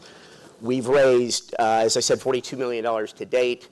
The grant agreement that we signed with Jennifer and Alberto said it's a $100 million project. So we've got a long way to go. I'm not going to dwell on the problem. We've heard a lot of that. I will say there's one new take on it that come back. There's one new take on it that I heard this week that I thought was really interesting, which is even if you take the sort of squishier and leftier inclinations that I have about the importance of local news out, and you think of it just on a good government and accountability, or put a good government and accountability lens on it, think about this. 2/3 of the taxes in the United States are levied and spent within 70 square miles, which is Washington, D.C. The number of reporters covering that activity over the last decade has stayed relatively constant, arguably has gone up. The other third of taxes, though, are levied and spent in the other 3.5 million square miles in the United States. And the number of reporters covering that motion has gone down by a half, 2/3, in some places as much as 90%. Do you think there's more fiscal responsibility going on in those places? Do you think that decisions with regard to resource allocation are being made more with regard to racial, gender, social equity? Doesn't seem very likely. So what we talk about is a $1 billion problem, and it's oversimplified, but never let that get in the way of a good story. We think that $2 billion roughly has come out of what we call news gathering spend at below the federal level over the last decade. Our friends at Facebook and Google and other places say, well, you can do more with less, and so you don't need the whole $2 billion. And so we did, we rented a supercomputer and crunched a bunch of numbers and said, fine, we'll cut it in half. So we're saying it's $1 billion a year problem. What we're trying to do is catalyze the reinjection of $1 billion a year back into local news gathering. And this is an important distinction about what we're trying to do, and it's something that we're going to have to, it's not easy to communicate. But we're not funding, or we're not proposing, we haven't done anything yet. We're not proposing to fund newsrooms. Let me say that again. We are not going to fund newsrooms because we believe that when journalism philanthropy funds newsrooms, journalism philanthropy pretty much guarantees that it's going to continue to fund newsrooms. And so what we're attempting to do, at least, is to fund integrated media organizations that have diverse revenue streams, or to help what are essentially newsrooms shaking their tin cup today become integrated media organizations with diverse revenue streams. These are the 3 solutions that often get proposed. Not a lot of news there.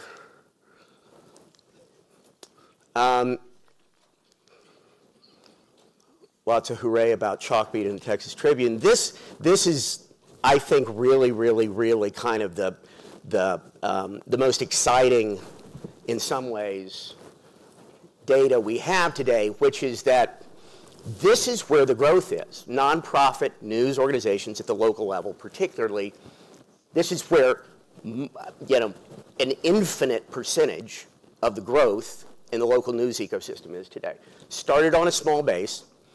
But by the time we're done, by the time we're trying to give the money away starting in December over a period of 2.5 or 3 years, by the time we're done, the number of these organizations is going to be easily twice that, which means we're going to serve a very small portion of those, sort of like Stanford undergraduate admissions percentage low.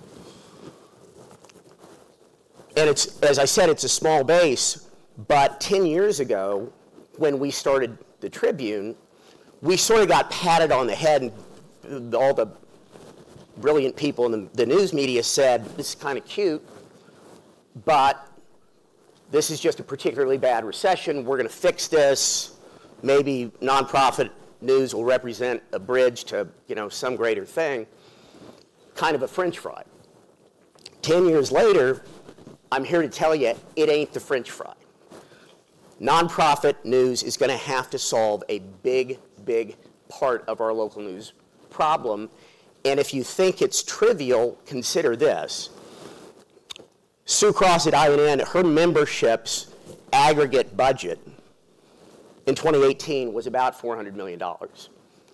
Digital newspaper subscriptions that we heard a lot of talk about yesterday, if you take out the New York Times, the Washington Post, and the Wall Street Journal, in aggregate, that's about how big that market is. And so the nonprofit news ecosystem this year may be bigger than digital subscriptions and newspapers. So it's not trivial. What we're talking about is an infrastructure that looks a little bit like public radio, about $1 billion in size, potentially 1,000 or so outlets, which is what public radio approximately has. This is how public radio is funded. What we're saying is take government funding, which in the fullness of time, maybe there should be a public policy shift that would address part of what we're talking about. But in the meantime, it's got to be philanthropy. And so think of target funding, a target revenue mix of, and I would say more like 20 to 40% or 20 to even 45% in each of 3 buckets: from the audience, from commercial sponsorship, from philanthropy. The point of the right-hand side of that chart is just to say it's not as heavy a lift as necessarily, or as you might think. So I'm gonna end there and just give you the briefest update on us, on the American Journalism Project. We will, with any luck, have our sort of criterion and processes for grant making communicated to our community in June, probably June 30th, if I were guessing, and make grants, our first maybe 3 or 4 in December. So that's sort of the cadence that we're on. I appreciate your attention. I appreciate all of you, and everything you're doing is more than I can tell you.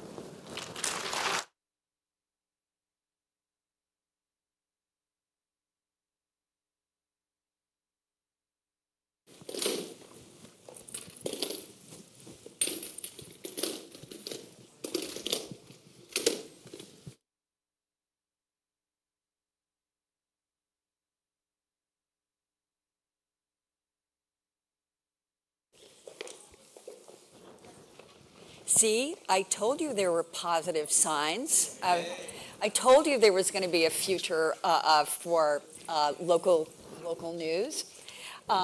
So I'd like to begin, John, with you about the American Journalism Project and explain a little bit about why Knight Foundation made a decision to invest in what is a new approach to funding journalism. Because what the American Journalism Project does for philanthropy is it has created a philanthropic venture fund. So what does that mean? That means there's a vehicle where Knight Foundation and other foundations are investing dollars, and Knight Foundation's board approved $20 million over the next 5 years for this fund. The first $10 million is for the first raise. So it's applying the principles of venture capital. And Elizabeth Green, who is the mom of a brand new baby boy, and John just came together with this idea that venture capital has worked in the education reform movement. Okay, it has created a lot of charter schools that people don't like, but it became a very powerful vehicle to change the conversation about philanthropy. And that's what we need to do with journalism. We need people to understand that journalism is something that is so vital and important to our democracy that they must support it through membership, which is a form of philanthropy, and that foundations and other individuals must support it because it is so important to how people are informed in their communities. So, I just wanted to wonder, John, if you could just tell us a little bit more about what makes the American Journalism Project different. It's not that you're just going to be re-granting to not-for-profits around the country. There's a real focus on delivering business and technology expertise and on generating revenue. And why is it important for a not-for-profit to generate revenue? So one of the observations that Elizabeth and I had early on was, and we kind of had to check ourselves because it seemed too obvious to be true, but it seemed like the nonprofit news organizations that were growing had money. Okay, that seemed like a pretty interesting, pretty basic statement. But as it turned out, when you talk to people about this sector as a business, it wasn't as obvious to everybody as we felt like it was to us. Texas Tribune had the advantage of an upfront investment that allowed that team to hire revenue-producing people, and so guess what happened? They produced revenue. Chalkbeat had the ability, in lesser so, to hire revenue-producing people up front. Guess what happened? They produced revenue. Guess what happens with the revenue? Hires reporters. Yes. And so our only insight, if you will, and as I said, we've done precisely nothing yet, but our hypothesis is that if we can make smart grants to news organizations that have an aspiration to be entirely mission-driven, and really smart in terms of commercial sensibilities and really sophisticated in terms of philanthropic fundraising, that's a better way to grow news gathering spend than is giving organizations money to hire reporters. So that was kind of the fundamental insight, or again, hypothesis. Now, Hasneen, excuse me, I already put it on the Twitter, so it's true. You are one of the most dynamic local news leaders that I've met. Your story and your approach is so compelling. What is it, as a newcomer to the not-for-profit news space, do you think that you need to be successful and to execute on your excellent vision for Tyler? First, I'm just glad I have dark skin because I'm blushing like crazy. So, so I should say, actually, in 2010, I joined the launch team of the Bay Citizen, and I went through that whole experience. I then went to Mother Jones Magazine, where I learned from the amazing Clara Jeffrey and Monica Bauerlein the importance of a diversified revenue stream. They were so good at showing reporters, here's our pie. Let's talk about our pie. Then I went to NPR. So I've spent a lot of time in nonprofit newsrooms. Now I'm trying to build my own from scratch. And you guys are talking about not just investing in a newsroom, but investing in a newsroom's capacity to build itself. That's where I want to be. For my project to succeed in Tyler, it has to be of Tyler by Tyler. It can't feel like some people from out there are creating this thing in our community. It has to feel like it's people who care about Tyler and invest in Tyler are making it happen. And so that's where I want to be, but I know I can't get there right now by myself. My goal ultimately is to not need outside help, because that's not just a matter of business and pragmatism, but that's a matter of trust. That's a matter of my audience. I need to be able to tell that story about myself. So, I certainly have a lot of ideas about what that would look like, but for me, it's somebody to help me figure out my membership strategy, somebody to help me figure out my event strategy, somebody to help me talk to the seasoned philanthropists that I need to talk to. Sometimes it's little things like, when do you send the thank you?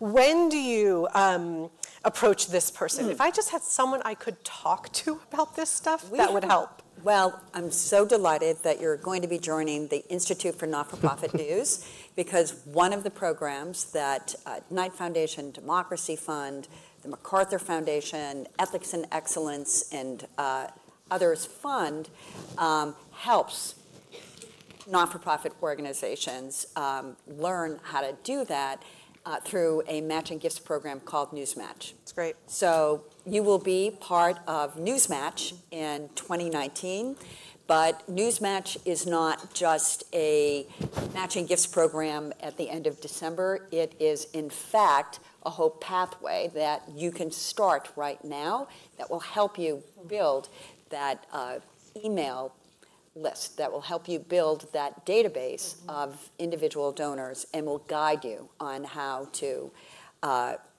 really develop a successful fundraising campaign. That's great. Yeah. So Ryan, doubling, gosh, you said so many smart things in your presentation. Where do we begin? Doubling the number of State House reporters. You talked about collaboration. So increasingly, as we see that it's very difficult for a local news organization to support a newsroom of more than 200 people, collaboration does increase impact of reporting. And the way that you spoke about it, I thought was so important, that there are different types of collaboration. So I was wondering if you could tell us a little bit more about that.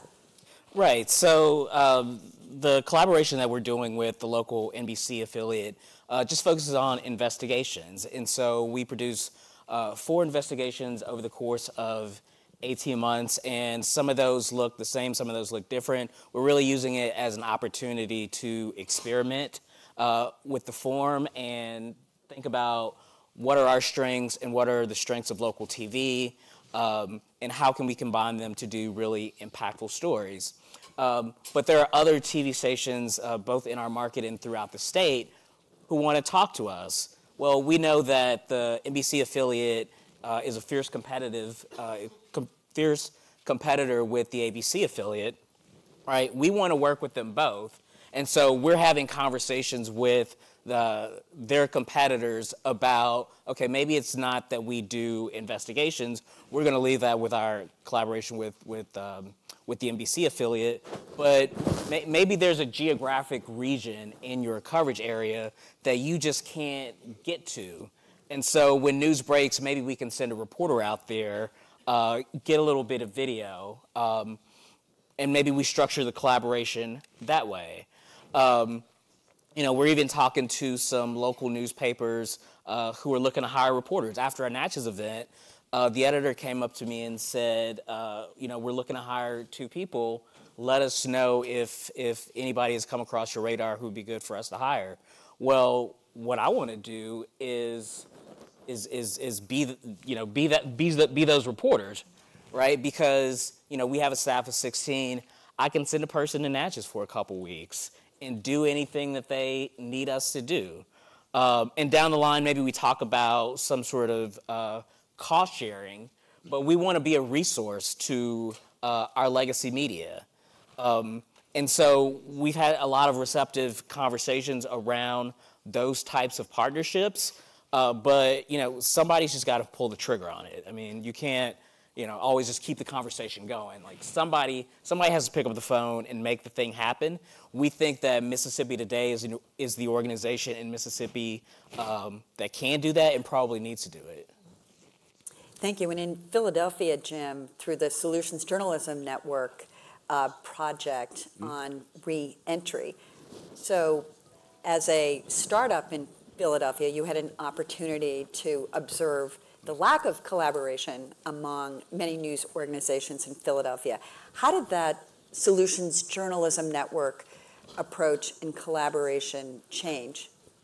Well, it took a while. I mean, I think when we showed up in Philadelphia, we weren't trying to like put anybody else out of business. It wasn't our idea that we're going to come in here and like, you know, we wanted to be part of the ecosystem. And what we tried to do is design where we thought we could fit a certain demographic we were going to go after. We were going after younger Philadelphians.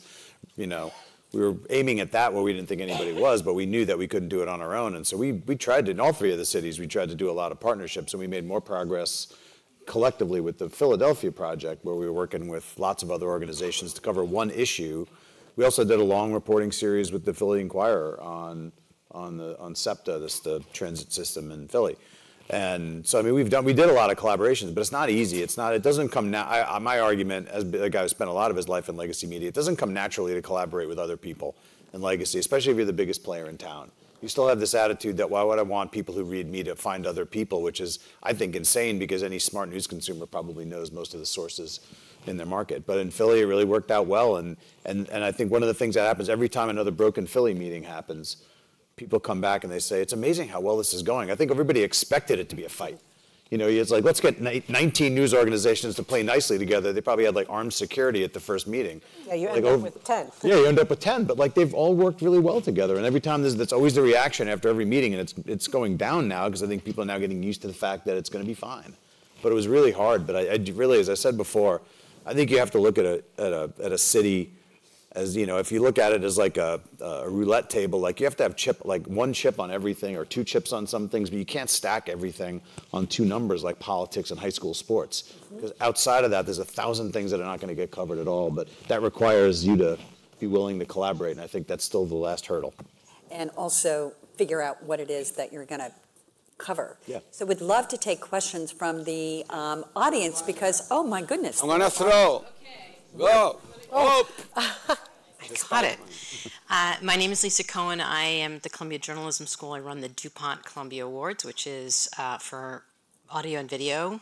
And I'm particularly interested, I think, Ryan, you talked about collaborations with local television stations. And we're seeing more and more of that in our entrants and in our winners. And I wanted to hear a little bit more about the nuts and bolts of how you go about doing that. Do you approach them? They approach you? How does it work? Right. So the grant that we got from the Knight Foundation allowed us to hire a reporter who works with the chief investigative reporter at the NBC affiliate. What we did not want to do was for our reporter to do their piece and their reporter to do their piece, and they spin off a story, we spin off a story, and call it a collaboration. We also didn't want to go into it thinking that we were the smart newspaper people and they were the dumb TV people, and we were going to make their story smarter. We recognized that in terms of visual storytelling, there was a lot that we could also learn because we don't do video well. And so, what we've learned is that there's a lot of value in experimentation. There's, probably some thought that should have gone in on some of the front end. I feel like sometimes that the local TV reporter, we're asking their station to let them come over and play with us because, we hired the reporter.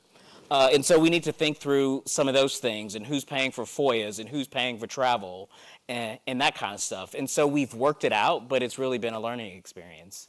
There's one here. Thank you. My name is Gabriela Vivanco. I work at a newspaper group in Ecuador.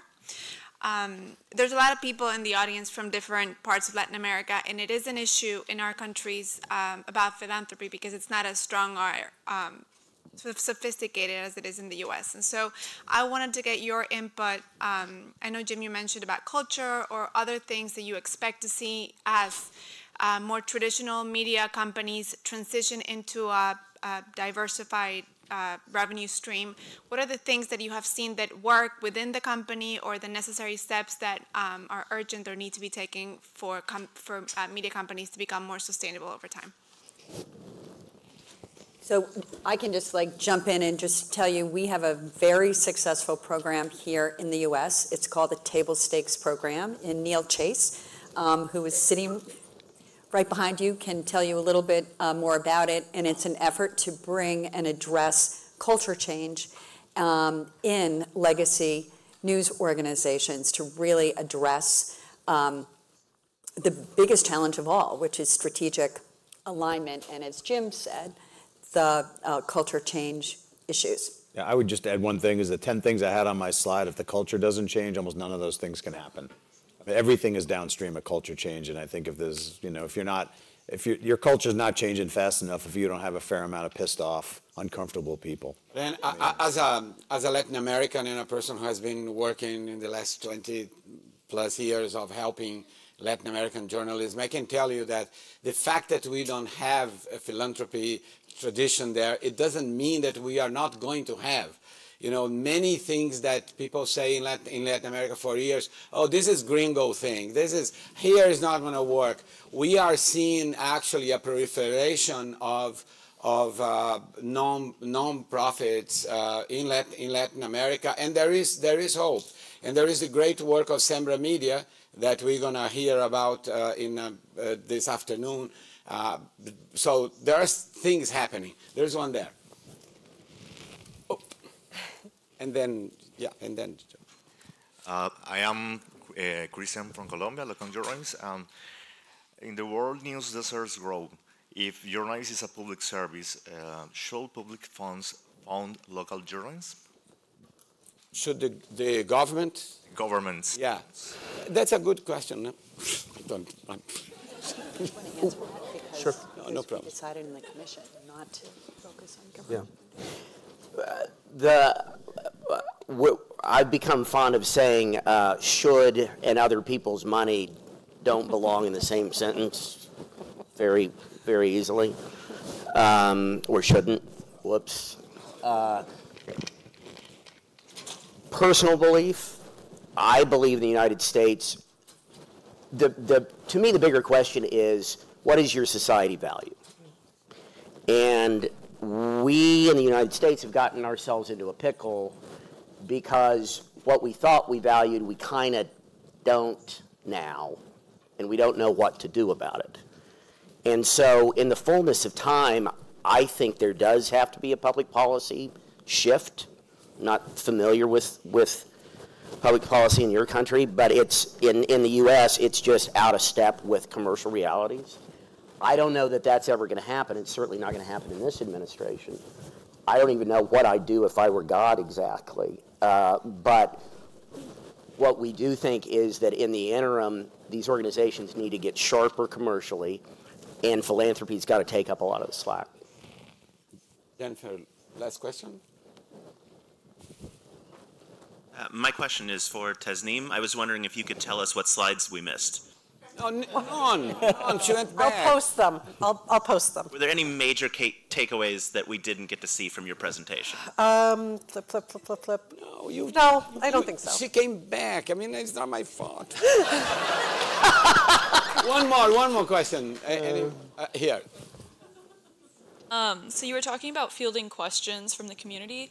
Can you tell me exactly how you fielded them, if you put something on your website or social media?